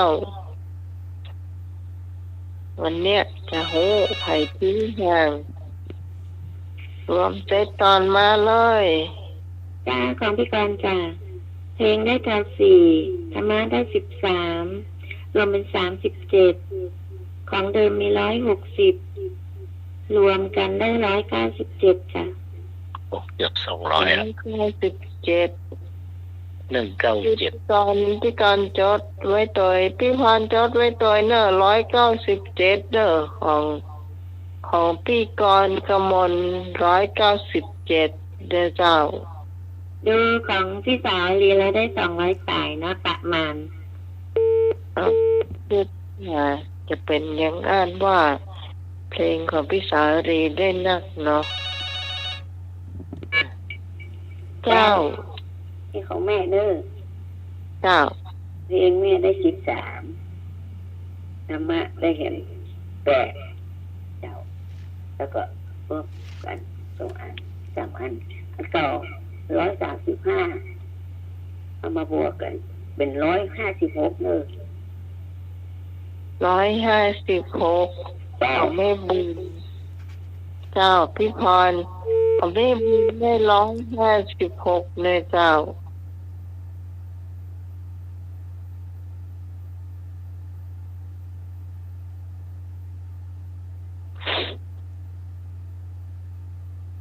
ให้เอกถ้าฟังอยู่ถ้ายังมารับเตือนนะเจ้าให้เอกรายงานมาดู เจ้าวิรานเพลงได้5ธรรมะได้15รวมเป็น20ของเดิม104และรวมกันเป็น124เจ้า 104เนาะ เจ้า เนาะ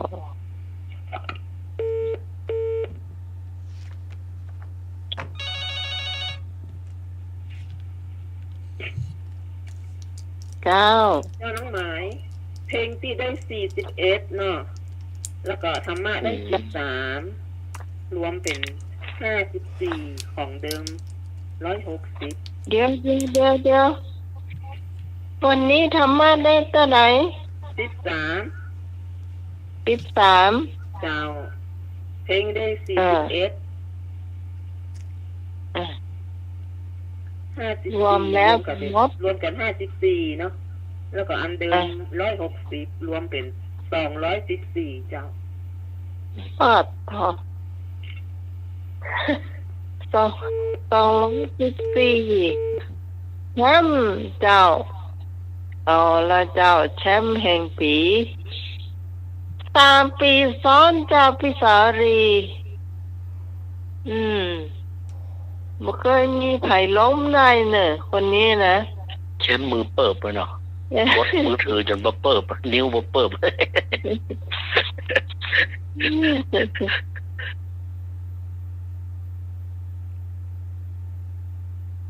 แต่ยังขาดเอกพยาววันนี้ก็ตอบเพลงมาวันหน้าจะบ่ได้นักต่อใดแต่ว่าก็ได้สัก2เพลง แต้มสะสมมีนักเลยว่า คะแนนสะสมแกมีสัก30เนี่ยแต่ว่าก็บ่ได้รายงานวันนี้ก็ไม่ได้รายงานเจ้าวันนี้มีท่านนายแล้วมีอย่างที่จะอย่างก้ามมาก้าวกล้าหรือว่าอย่างที่ให้ความรู้กับผู้ฟังจาก เอาเรื่องเกี่ยวกับที่ดินดีกว่ามาเดียวนี่เนาะแต่ก็ว่า ก็คือทุกวันเนี้ยก็คือต่างชาติเข้ามาบ้านเฮา เจ้า ก็มาซื้อที่ดินอะไรอย่างกัน หวังเก็งกำไรแล้วก็เขาดูหลายๆอย่างตั้งภาคใต้กาคนในประเทศก็ขึ้นมาซื้อตังที่ดินตังเหนือทั้งบ้านเฮานักในเมืองก็ราคาสูงแต่ประเดี๋ยวนี้เขาคืบคานไปแถวต่างอำเภอแม่ริมอำเภอสันทรายสันกำแพงหางดงสันปะตองเดี๋ยวมันเข้าไปสันกำแพงเนาะที่ว่าครับจริงเดี๋ยวนี้สนามบินกำลังจะใกล้จะเปิดก็เข้ามาคณะก็คือไปซื้อกันบางทียิ่งแบบทุนจีนนะฮะมันก็เข้าไปมีการลงทุนกับคนไทยโดยใจแบบโนมินีเอาตั้งบริษัทขึ้นมาก็ไปซื้อที่ดินเรียบร้อยปุ๊บก็ซื้อก็ในรูปproperty คือเป็นที่ดินต่างๆเนี่ยจำหน่ายขายทำจัดสรรทีนี้เขาก็ซื้อเองบ้านทำปรากฏว่าแต่งบ้านอยู่เป็นแบบทั้งหมู่บ้านเลยถ้าน้อยมันพัฒนาปุ๊บเอาหมู่คนจีนมาอยู่กันเต็มบ้านเต็มจองเป็นเหตุของเขาไปเลยมันก็เหมือนจะเขาเจ้าของบ้านนะมือไขเข้าในหมู่บ้านนั้นได้เนี่ยมันจะเป็นแล้วก็แต่อย่างหนึ่งผู้ข้ามถิ่นเข้ามาบ้านใกล้เรือนเคียงเขาบอกว่าพม่าลาวเขมรเองต่างๆเนี่ยชาวไทยใหญ่อย่างเข้ามาก็เข้ามาทำแต่ข้าราชการเข้ามารับจ้างอะไรต่างๆแต่ข้าราชการเขาหย่อนยานกันหรือว่ามีเจตนาอย่างไรกันหรือว่ามาทำหน้าที่เมื่อก่อนต้องมีเนาะตัวยับกาอย่างกาตม.ตรวจคนเข้าเมืองเนี่ยนะพร้อมกับแรงงานจังหวัดอย่างต่างๆถ้าไปทำงานเข้ามาเป็นลูกจ้างแล้วไปทำงานตีหนึ่งไปเห็นตีหนึ่งมันก็มาได้ละก็เงียบแต่ประเด็นนี้มันปล่อยปะมดมาค้าขายแถวเมืองใหม่การเมืองใหม่ก็สังเกตได้ก็มีพี่น้องชาวข้ามถิ่นเราเนี่ยไต้ใหญ่ครับพม่าจะเข้ามาทำงานกันนักมันจะคือหลังจากนั้นก็มาเป็นรับเหมาค้าขายถ้าคนไทยขายของนี่นะโดนยับนะแต่ถ้าเป็นไทยใหญ่กับพม่ามาขายมายับเอาก็บอกว่าเขาจ่ายง่ายได้เงินง่ายถ้าเป็นคนไทยมันจะโวยวายมีเรื่องหัวหมอกันได้เนาะมูลนั้นเขากลัวไง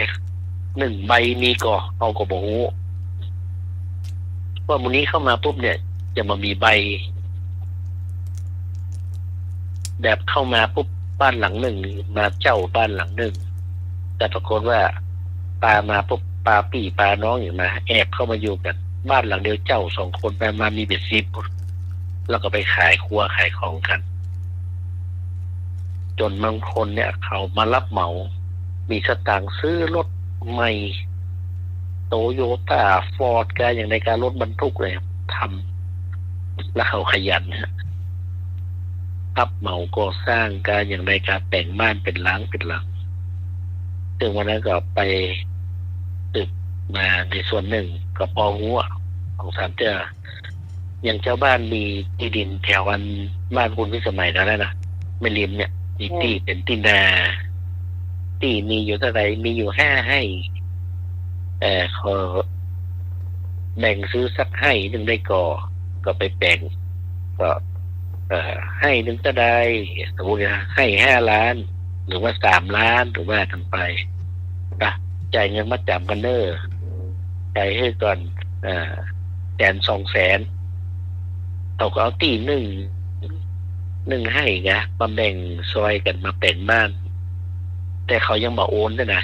เพราะว่าเขาไม่สามารถโอนได้ต่างชาติเนี่ยจีนพม่าลาวไอ้พวกเนี้ยคือเขาเข้ามาแบบเขาไม่สามารถซื้อที่ดินได้ถือว่าเป็นคนต่างด้าวครับเขาก็เลยบอกว่าเป็นอย่างเดียวเขาที่ก่อนก็จะหาคนมีชื่อเข้ามาใส่คือแล้วก็มาซื้อคือ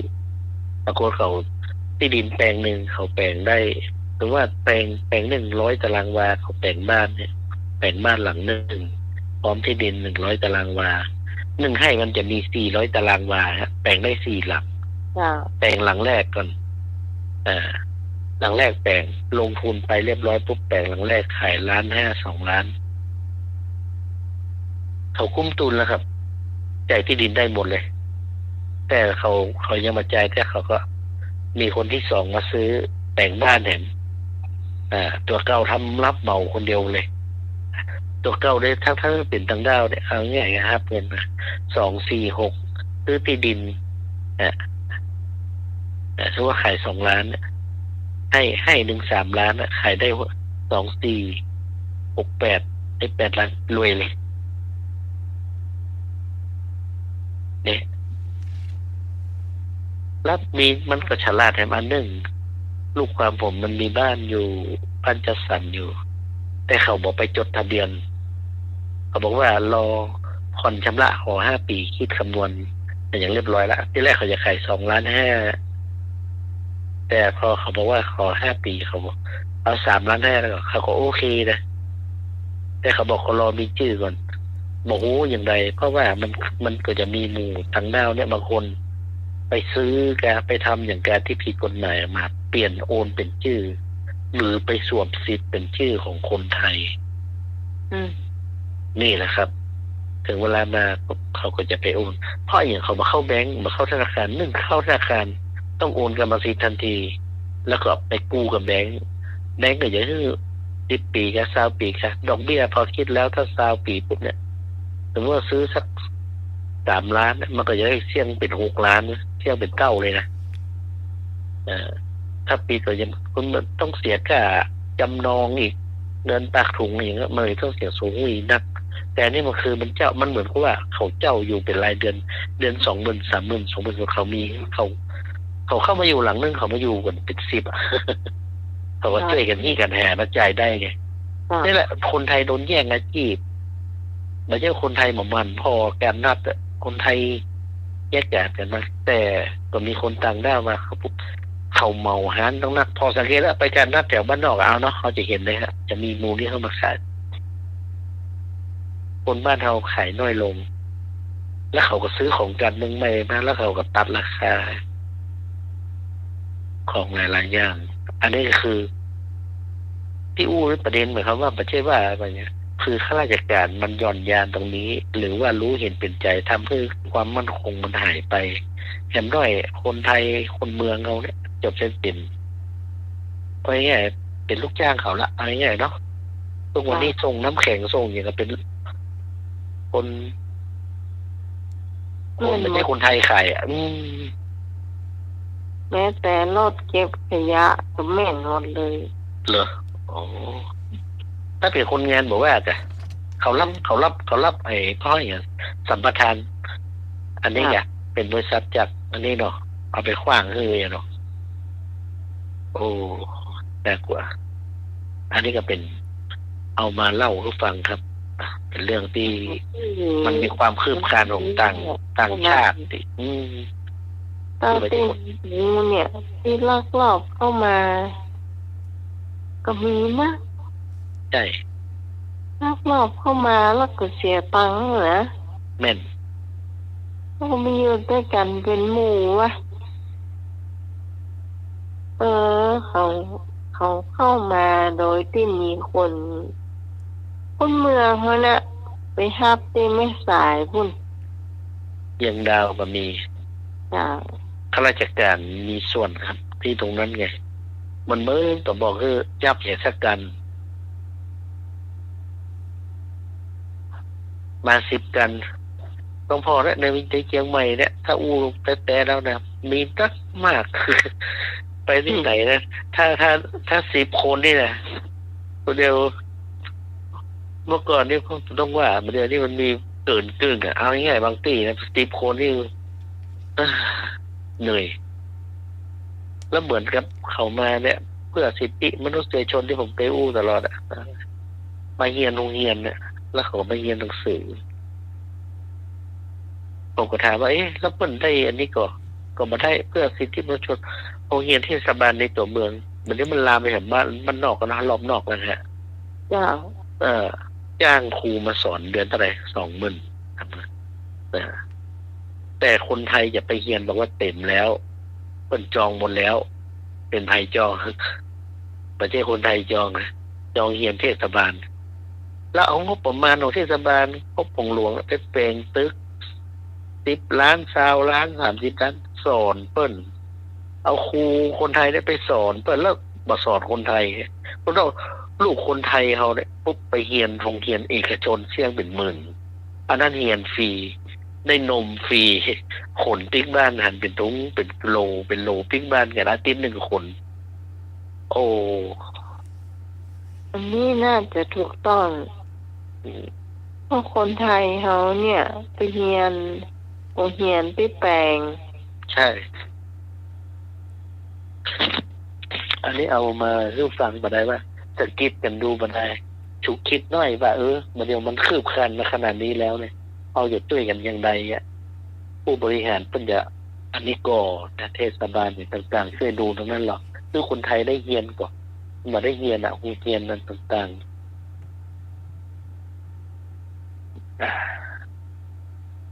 เอาละเดี๋ยวทำนะใครเครียดมันจะฟังแล้วมันจะเครียดนะอันนี้คือรู้ไปได้ว่าเป็นอะไรเป็นอุทาหรณ์เป็นอะไรในอันนี้เป็นแบบนะรูปแบบแล้วทุกคนได้ฟังว่าเขาได้ตันเหตุการณ์นี่ดีกว่า เจ้า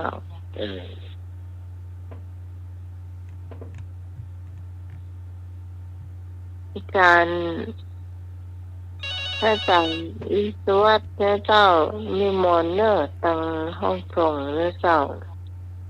วิสมัย เจ้า และกดจะรายงานเพลงเงินไปคืนเนี่ยด้วยนะ เจ้า ไปคืน คะแนน ผม คะแนนวันนี้สวย คะแนนไปคืนวันเสาร์ไปคืนเนี่ยได้11 คะแนนจะคืนนี่ได้5 คะแนนคืนวันเสาร์ผมสอบ3 เพลง4 เพลงเพลงแรกรักแรกเดือนหน้าได้3 คะแนนเพลงที่2จำปาลืนต้นได้3 คะแนนเพลงที่3คำสั่งเตรียมพร้อมได้3 คะแนนแล้วก็เพลงที่4 3 ฝานั่นนี่ผมได้2 คะแนนตอบเพลงถูกแต่ถ้าเล่ามาถูกคุณวิสมัยมาให้2 คะแนนรวมกันไป11 คะแนนไปคืนนะ เจ้า เดี๋ยวนี้นะ5 คะแนนก็เป็น16เทียบกับเก่าได้30 คะแนนรวมกันได้46 คะแนน46นอกขอยเอกนอก 46ครับผม เจ้า แค่นี้แล้วครับ เจ้าขอบคุณเจ้าเอกเจ้าขนมเพิ่นรับไปแล้วกัน เพิ่นยังมาอยู่ ดีละ เห็นว่าบ่รับเตื้อเจ้า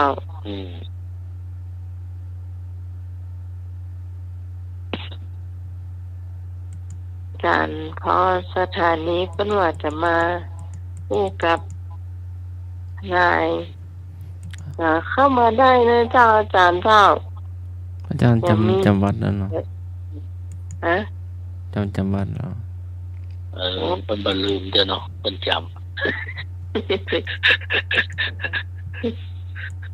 จำวัดไปจำอย่างวัดจะเป็นจำนี่แล้วเหรอ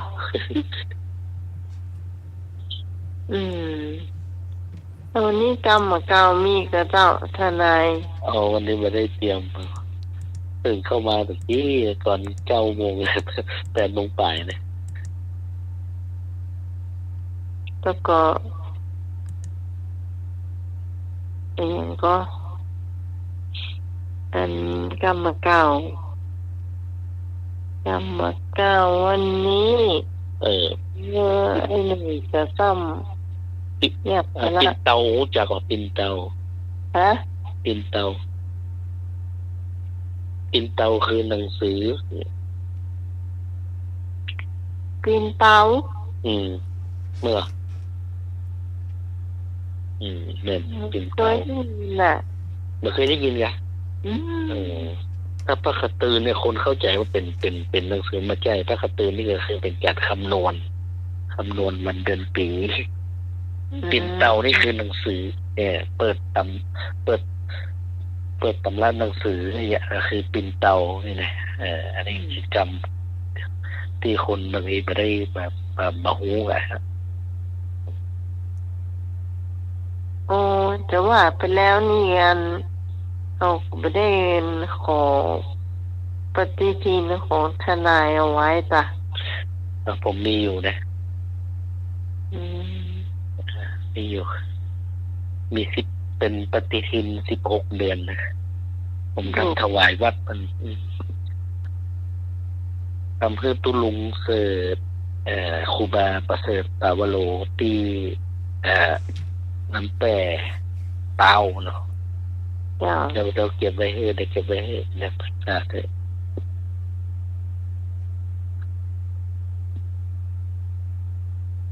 รู้สึกเหลือเมื่อกี้อัน3-4 แผ่นเอง เด็กมันคนละทำไว้ก็ถวาย บ้านน้องรู้สึกว่าปีนี้จะไม่ได้นะปฏิทินนะ อ๋อครับ ไม่ได้ไม่เกิดตังเทศบาลไม่แจกหรอก อ๋อครับ ปีนี้หายแป๊บหัวหน้าเทศบาลเนี่ยนายกเปิดซ้ำตาที่เนี่ยก็เลยบ่ประมาณเสี่ยงก็ได้ แต่ถ้าไปเรียนตัวเมืองถ้าปีใหม่เปิ้นออกมาเปิ้นแจกปฏิทินด้วยนะถ้าไปเรียนเมืองติดจันทร์เรียนวันติดวันนี้เปิ้นมีเรียนกันหรอ9 โมง 11 โมงพอเรียนถ้าเรียนจันทร์สูงปุ๊บเรียบร้อยก็ไปแอวปุ่นเรียนตุงกันเนี่ยก็จะได้ออกกึ่งเดียวเปิ้นกระจายกึ่งหนึ่ง ไปแอวไปหาอักยาธรรมคือสังฆราชอย่างตุงเนี่ยค่ะก็มีลายเซ็นอย่างเปิ้นแล้วก็มีครูปกะก็คือเป็นทนายเป็นทนายว่าปูจาน ปูจานของเปิ้นของประเทศเจียงตุงเปิ้นเอาง่ายๆเปิ้นก็เหมือนประเทศหนึ่งอ่ะเป็นเมืองที่ใหญ่ของพม่าใหญ่ที่สุดเลยนะเจียงตุงมันคนนักคนก็ไม่เอานักหรอก แต่ช่วงนี้เขาไม่เคยไปมันมีสงครามมันเป็นเรื่องภายในเขาเนาะแต่ก็ยังไปเอาได้นะ ถ้าเอามาได้เหมือนก็ทั้งไม่ใส่ก็คงจะปิดอ่ะแต่ไปเรียนตัวเมืองนี่ก็ได้ความรู้นะครับเอาไปนั่งฟังก็ได้ทุกวันติดนะทุกวันติดแต่ที่อาคารโรงเรียนธรรมราชจันทร์ 2จันต้นจันกลางจันสูงแล้วก็จันพิเศษมันที่เนี่ยมันจะมีเรียนหลายระดับอ่ะแต่ถ้าไปเรียนที่รู้สึกจะที่วัดชนดอกเนาะก็เรียนจันเบื้องต้นมาได้อันนี้ก็มีตำรามีอย่างเปิ้นเขาก็ดีเพราะว่า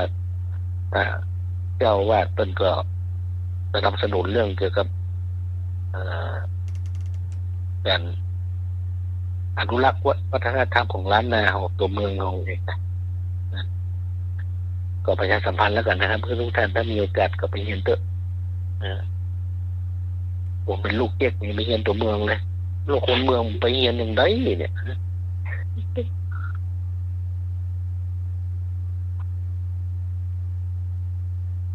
เรียนตัวเมืองได้ตัวโลสบายแบบนี้ครับเอาเข้าใจว่ามันยากมันก็ยากแล้วคือถ้าไปปุ๊บก็ถึงได้สมัยก่อนไปถึงเรียนได้เลยได้คือไปเรียนกับนักตัวเจ้าไปเรียนซ้ำดีจะได้ตันบางทีเขาไปถวายต้นบอกต้นอ่านมาออกตรงนี้ของเมืองเขาแต่ของล้านนาของแต่เนี่ยเราสามารถอ่านปรับอ่านในอย่างต่างๆที่เป็นเขียนไว้เอาได้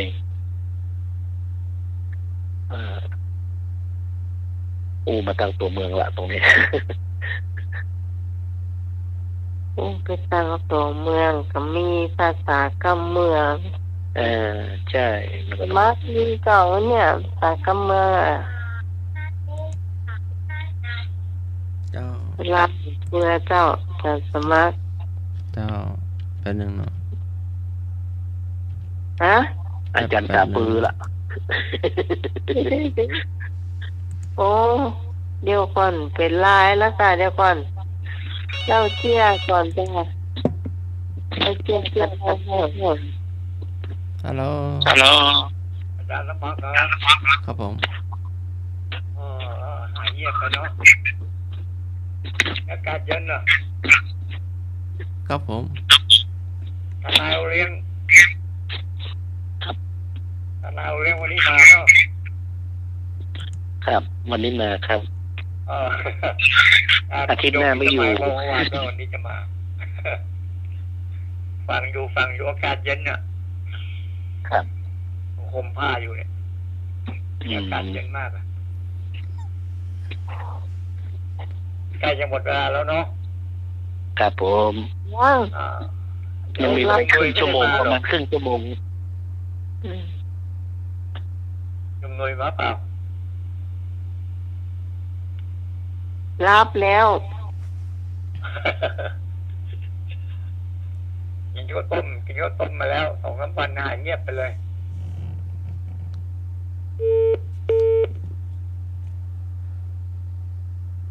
โบราณว่าเนี่ยให้นาควายจักเปลืองแหงควายบ่มุนมั่งเข้าเป็นจังไดครับ โบราณว่าไว้เนี่ยให้นาควายจักเปลืองแหงควายบ่มุนมั่งเข้าเป็นจังไดเนาะ ไอ้หัว ปกตินี่เพิ่นบ่ได้อธิบายไว้เนาะ นั่น มันต้องเป็นผู้ที่เกี่ยวชาญแต่เอายังเป็นนักศึกษาอยู่ นักเรียนอยู่ ก็ยังการสมัครอ่านก็ต้องเป็นน่นใจเมืองเลยเนี่ย โบราณว่าไว้ อืม อย่าให้นาขวาย อืม อะไรอย่างเห็นไหม จักเปลืองแหงควาย อย่า บ่ แย่งกว่า บามูลมั่งเข้า อันนี้คำสุดท้ายเนี่ยมาเข้าใจ มะมูลมั่งเข้าไอ้เนี่ย นะ บะมูลมั่งเข้าไอ้อะ บ่ใบไม้ไม่เอกครับ บะมูลบ่อ ครับผ บ่อ ม มูลมั่งเข้า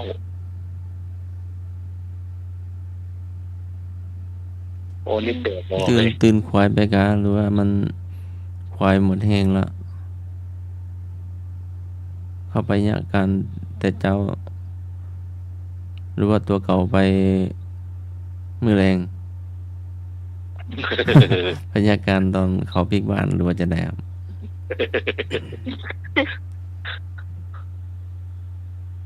อันนี้มันจะแปลว่าอะไรเดี๋ยวก่อน อืม เมาหลับกาหรือว่าเม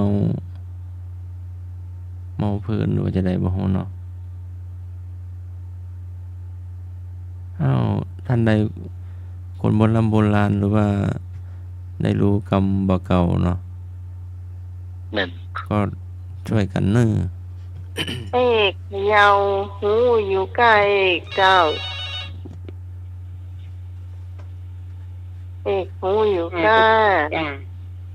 ถ้าเป็นบ้านพี่กรณ์ก็บอกว่าทำนาล่าเป็นข้าวก็จะได้น้อยไงจ้ะ อ๋อ ประมาณนั้นนะจ๊ะทำไม่ตรงตามเวลา ทำนาข้าวตอนหมดหน้าฝนแล้วก็ มันหมด ทำมาช้าอะเนาะ หมด อื มัน ม อืม หมดหน้าฝนแล้วกำลังมาไถนาอยู่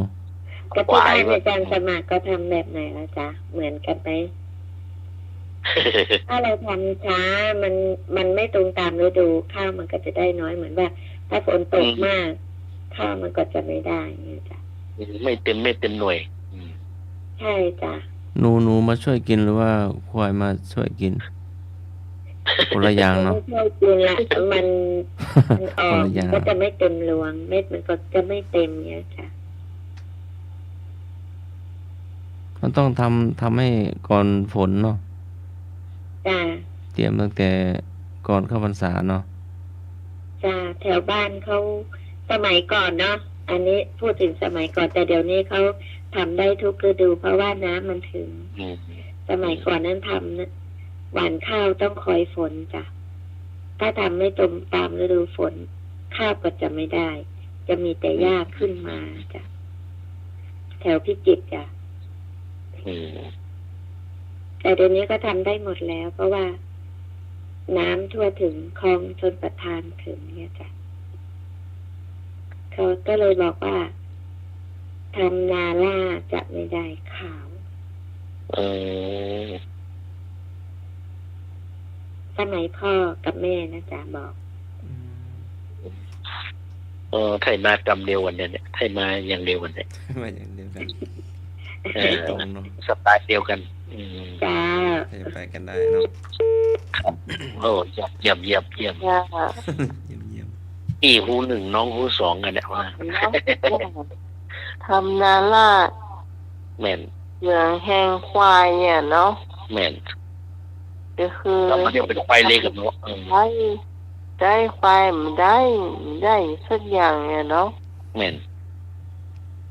อืม ถ้ามันตัดหน้าฝนมาก่อนมันก็คงตักดินมันฝนตกดินมันก็น่วมมันก็อันนี้ได้เนาะพอมันถ้าเราทำจ้ามนดินมันก็ให้แข็งไปละเนี่ย แม่นละฝนกับตกสมัยก่อนอากาศฝนตลอดเนาะ แม่นไทยในรูปแบบนั้นอ่ะเอามาวิเคราะห์ให้มันได้ จ้ะ ดี ช่วยกันแปลนะเจ้ามาสักคำละจะสมัคร แย่แห่อะ อ๋อของอาจารย์ธนาแจ้แห้ง แย่แห่ แจ้แห้งอ้าว แย่แห่ แล้วอาจารย์งอกแปลก่อนละ ไม่ว่าจะได้เนาะ สมัยก่อนนี่ฝนนะตก7 วัน 7 คืนนะ โอ้ สมัยก่อนเนี่ยฉันนั้นเด็กๆอ่ะก็ไม่ใช่เด็กคนตอนนั้นบวชหนุ่มๆอ่ะอยู่ในป่าช้าฝนมันตกออกมาไม่ได้น้ำท่วมหมดเลย 7 วัน 7 คืนนะโยมมันตกอยู่อย่างนั้นแหละต่ำอ่ะอยู่ใต้ลงไปอ่ะข้างบนนี่มันสูงเนี่ยมันก็เลยไหลไปข้างล่างน้ำสมัยก่อนนี่มันท่วมนะเดินไม่ได้ต้องพกโผล่ขึ้นมาฉันอยู่ประชาสมัยก่อนเนี่ยตอนนี้หนุ่มๆกันอ่ะสมุทรสงครามอ่ะ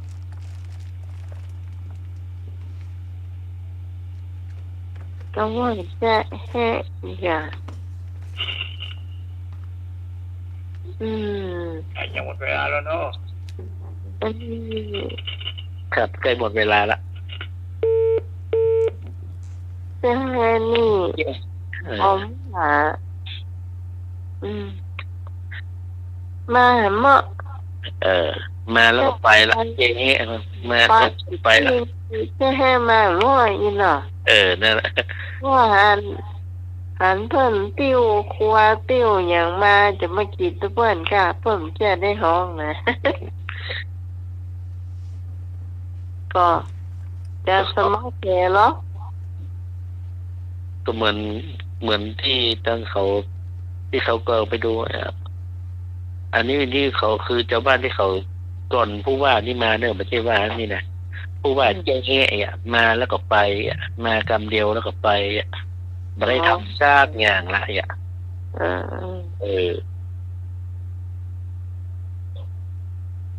เขาเลยว่าแย่แห่เอาไว้เป็นอย่างนี้ครับอันนี้กับเมืองแล้วแต่เลย เจ้า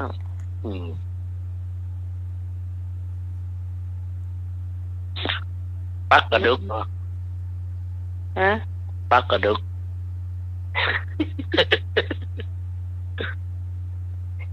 อันนี้อาจารย์เคยถามนะ จ้ะอู้กำไทยปักกระดึก หลังจากสมัครแล้วกะจากสมัคร เจ้า ฟังออกก่อน ปักกระดึก เข็มมาปักผ้า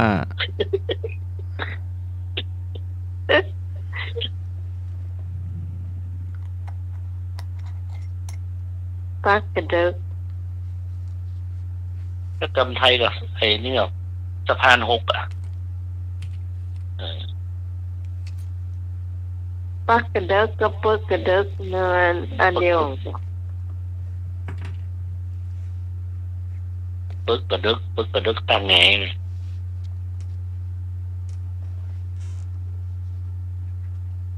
อืมมันปักกระดึกเนาะ อืม ปึกกระดึกเนาะปักคิดปักขวางเนาะ อืม ใกล้เคียงเหรอ มันก็ต้องแยกอะฮะแต่ละอันว่ามันอู้เหมือนกันเลย มันอาจจะนักน้อยกันไปอ่ะ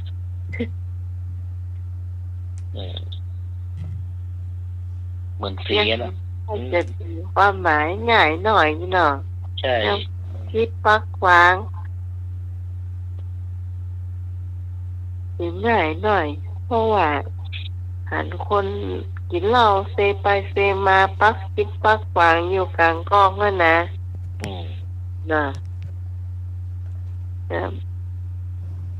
ปึกกระดึกนี่ก็น่าจะ เนี่ยค่ะนึกถึงอย่างดี กระดาน6ไม้มันมีตรงกลางแล้วก็นั่งน้ำหนักมันก็ปักกระดึกกันไปคนข้างไง อ๋อก ระดาน6อ่ะถ้าคนไทยเป็นของกระดาน6อ๋อนั่งคนละเพิกก่อน นั่งคนละเพิก เออ เออ นั่งคนละเพิกเนาะนั่งคนละข้างแล้วทีนี้มีไม้อยู่ตรงกลางเนาะเขาเรื่องกระดานคนละเพิก น้ำหนักในมากก็โล่งเปลี่ยนกัน เจ้าคนหนึ่งขึ้นคนหนึ่งลงคนหนึ่งขึ้นคนหนึ่งลงนี่เนาะ ถ้าเล่นไม่ดีก็ต่างไงอ่ะ ไงหลังตก เคยเจ้าอันนี้เคยเล่นอยู่ เคยต่างไงแล้วเนาะ แต่ลูกเขา ถ้าอาจารย์สมัครให้บอกเคยเล่นอ่ะ นะ เคยเล่ ถ้าน อาจารย์ ต้องดีดขาสองขาขึ้นอ่ะ ใช่ แม่น ใช่ เมาสะเงอเลยก็เพื่อน ต่าง ออกก่อนนะ แล้วเขาแกล้งเขากะ กดตอบปอด โอ้ยกลัวโดนทับขาเนาะ ใช่ กลัวไม้มันทับนะ ตอนเล็กๆให้เล่นนะเนาะ เพราะเพื่อนไม่ออกหรือว่าไม่ลงพร้อมกันนี่มันอีกฝั่งนี่ไม้ต่ำดินนะ ใช่ นี่ละถ้าจะลงก็ต้องลงพร้อมกันกั ใช่ หยุดพร้อมกันแล้วก้อยลงเนี่ย มันเล่นดีดออกก่อนทำใส่ดังปักโอ้โหเกลียดนะ ต้องสอนเล่นก่อนเนาะถ้าเล่นไปเลยแล้วก็เพื่อน สมัครก็ขึ้นอยู่นี่เนาะ เจ้าเคยเล่นอยู่ที่วัดไฟเงินก็มีเนาะแต่เป็นของละอ่อนนะ จ้ะ เราไปนั่งมันก็เหมือนกับตัวตลกอ่ะ จะสมัครไว้นั่งกำเดียวเสียนมันล้มใหญ่ๆน่ะ มันอันน้อยเนาะมันสำหรับละอ่อนเนาะไปนั่งน้ำหนักมันนักมันก็จะความประงังเลยอะ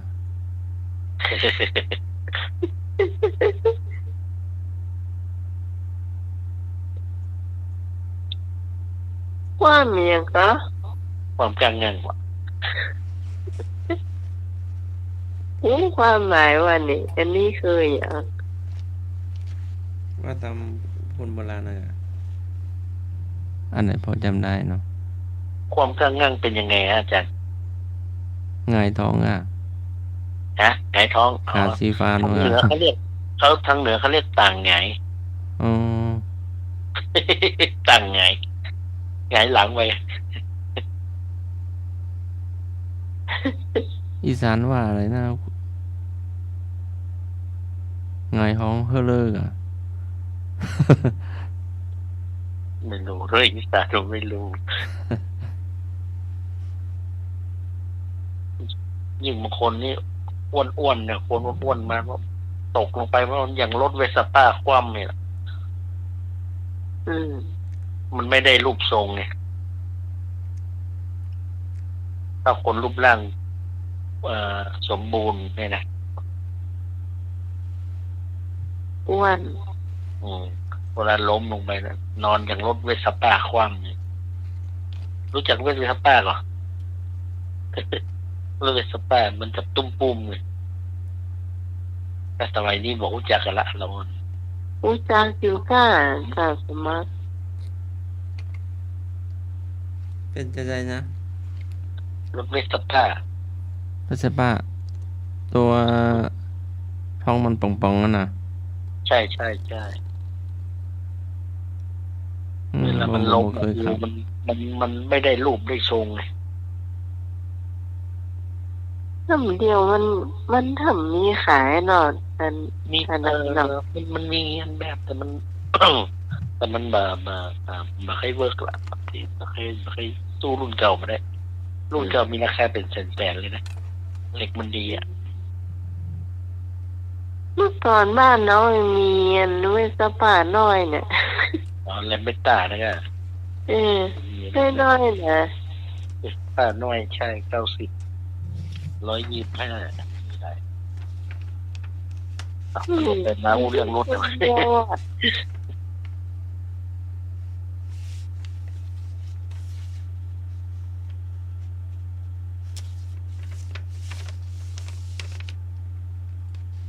เดี๋ยวดูเวลาหน่อยเนาะเดี๋ยวก่อน เวลา5:52 นาที มีเวลาหน่อยหนึ่งมาจะสมัครมาตามบอกเก่า มาปิดท้ายหน่อยเจ็ดใส่โทรเข้ามาละ เจ้าน ายโอเลี้ยง ครับผม น้อยเนอร์ออก ฮะ ปักออกแดง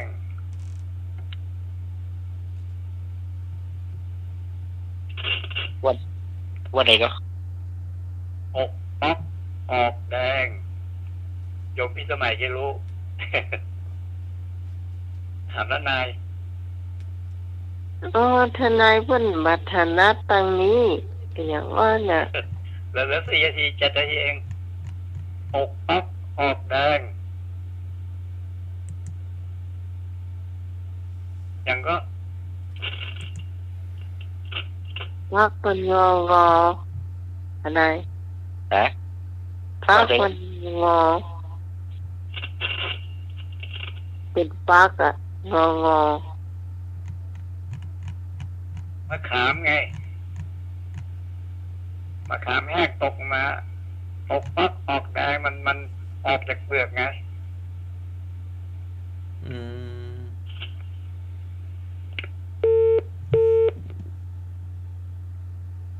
ทนายเพิ่นบัตรนัดอันเนี้ยอ้อนี่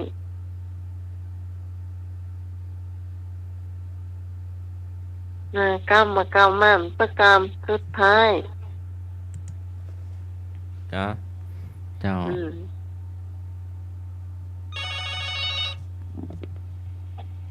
สวัสดีครับ เจ้าไอ้นึก พูดถึงเรื่องรถแมสปาคนอินเดีย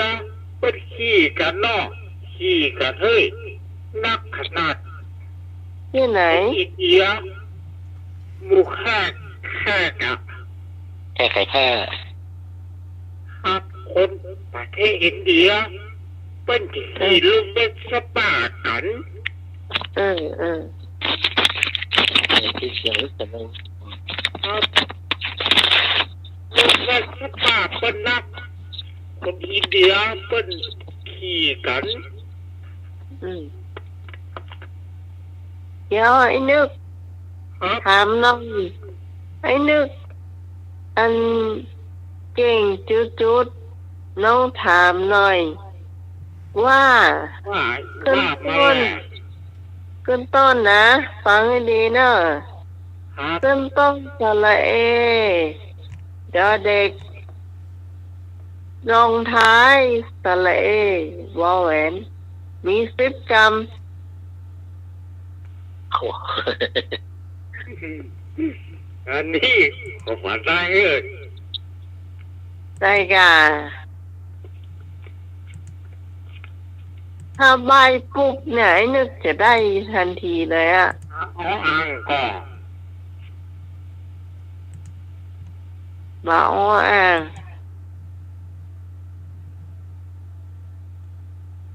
อาสังวิสุโร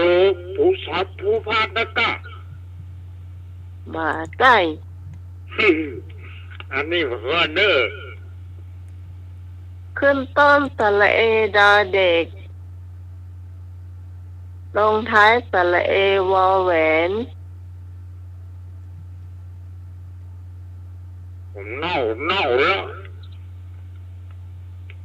หน่อละหน่อ เน่าแล้ว ตามใบเฮาก็ได้อ๋อพระเจ้า10 จาด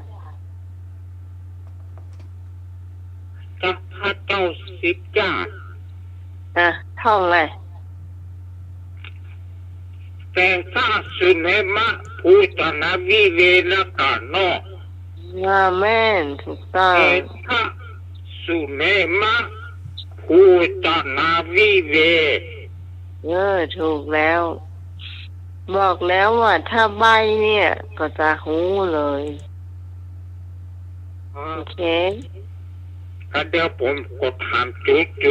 สักหน่อยนะครับ ว่า ดวงขึ้น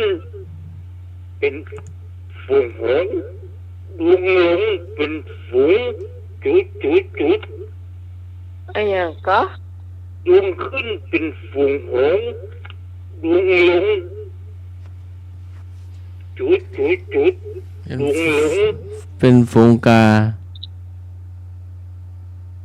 การดูกำเดียว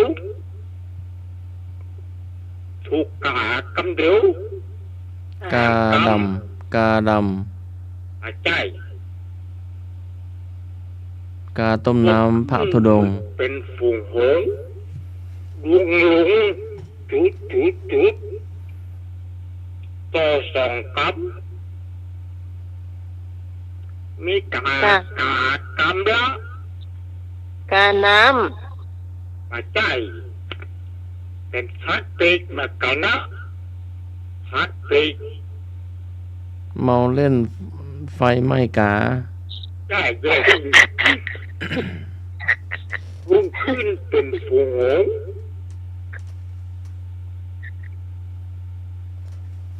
นกกาละเวก จุด นกกาละเวก อาใจ นกกาเวา อาใจ กา ำหนาวละ อันนี้ถูกกาละถูกกาวักขาถูกละ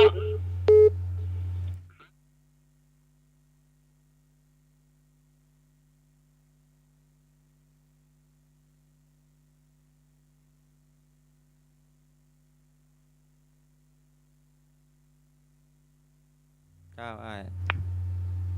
ฮะ เน่าละนอ เจ้า ดวงขึ้นเป็นฝูงหงส์ดวงลงเมกาไก่ดวงลงเป็นกาไก่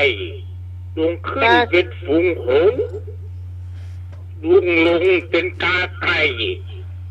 กาไก่ ครับ แก่ไก่ เป็นสัตว์ปีกมากันนะกาสัตว์ปีกมากันดวงขึ้นเป็นฝูงหงส์ดวงลงเป็นกาไก่ กาไก่ ครับ เป็นก็ ไก่อะ เป็นก็เหมือนกันเนาะ ออกกอบเหมือนกันนะก็ต้องการล้านโลก เจ้า ยุงหมด เที่ยงคืน ตายทนายรุดกะ อีกก่อนนะครับ อ้าวขอบคุณอ้าย ครับ หายนึก ตะกี้ใส่ทนายรุดกะ บรรลุเหรอ แล้วเราใส่ตืดๆมา อ๋อโยมจะมารับนะ ฮะ โยมวรเชษฐ์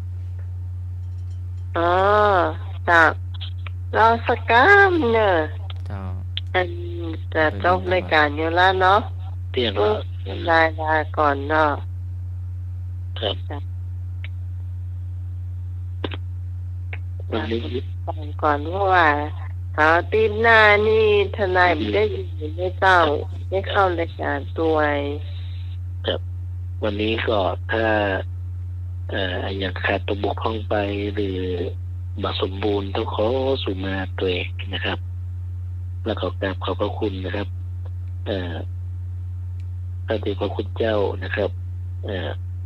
พระเจ้า ที่บนนั้นที่เราได้มาออกอากาศก็คือท่านผอ.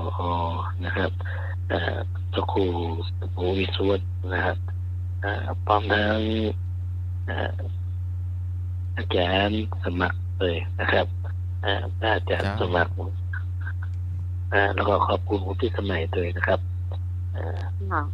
ถ้ามีอย่างจะให้รับใจก็ยินดีนะฮะ มากล้าได้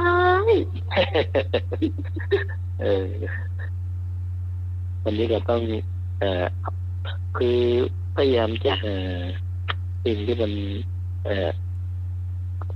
ผิดแนวไปหน่อยเนาะผิดแนวมันจะได้แบบฟังรายการจะได้แบบเบื่อการหรือว่าอย่างไรหรือว่ามันทำให้เบื่อไปก็พยายามจะปรับปรุงให้แล้วกันนะครับในเที่ยวหน้าท่านมีโอกาสก็จะมาเอาข้อมูลมาให้ได้ฟังนักๆครับผมวันนี้ต้องสวัสดีครับ ทนายไปต่างจังหวัดเนี่ยเขาคงจะมี โยมท คน นาย ดีมาเล่ามาสู่เราได้ฟังในตอนเนาะ ครับผมครับ การสมัครเจ้าลาคุณผู้ฟังเจ้า อติสีตังอติอุณหังอติสายมิทังอหุอิติวัสสัทธกัมมันเตอัฏฐาอัจเจนะติมานเว ประโยชน์ทั้งหลายย่อมล่วงเลยคนผู้ทอดทิ้งการงานด้วยอ้างหนาวนักร้อนนักเย็นนักเสียแล้ว ที่มาสังกนิกายปฏิกวักค่ำคืนนี้ก็ไหว้พระสวดมนต์แผ่เมตตาหยาดน้ำภาวนาหลับฝันดีเน้อหลับเป็นสุขตื่นมาเป็นสุขขอโอกาสนมัสการและเจริญพร สำหรับคืนนี้ขอบคุณคุณผู้ฟังผู้เสียงทุกสายที่มาช่วยกันจัดรายการธรรมะใครเสียงเขาผ่านพ้นไปด้วยดี ขอบคุณพระอาจารย์พระครูสมุยสวัสดิ์วรกิจเจ้าผู้ในวยการสถานีผู้ควบคุมเสียงเลือกเพลงคุณผู้ฟังได้ฟังตัวและเจ้าขอบคุณทนายโอเลี้ยงและเจ้าขอบคุณอาจารย์สมัครยานาสีโลรองเจ้าวาดวัดสายหินเจ้าสำหรับพระเจ้าพี่สมัยสุริยดอนจากบ้านดอนตานตำบลเมืองแก้วอำเภอแม่ริมจังหวัดเชียงใหม่ต้องลาคุณผู้ฟังไปเพียงตีก่อนนะเจ้าเราจะมาพบปะกันใหม่เสาร์อาทิตย์หน้า 3 ทุ่มถึงเที่ยงคืนสำหรับวันนี้สวัสดีเจ้า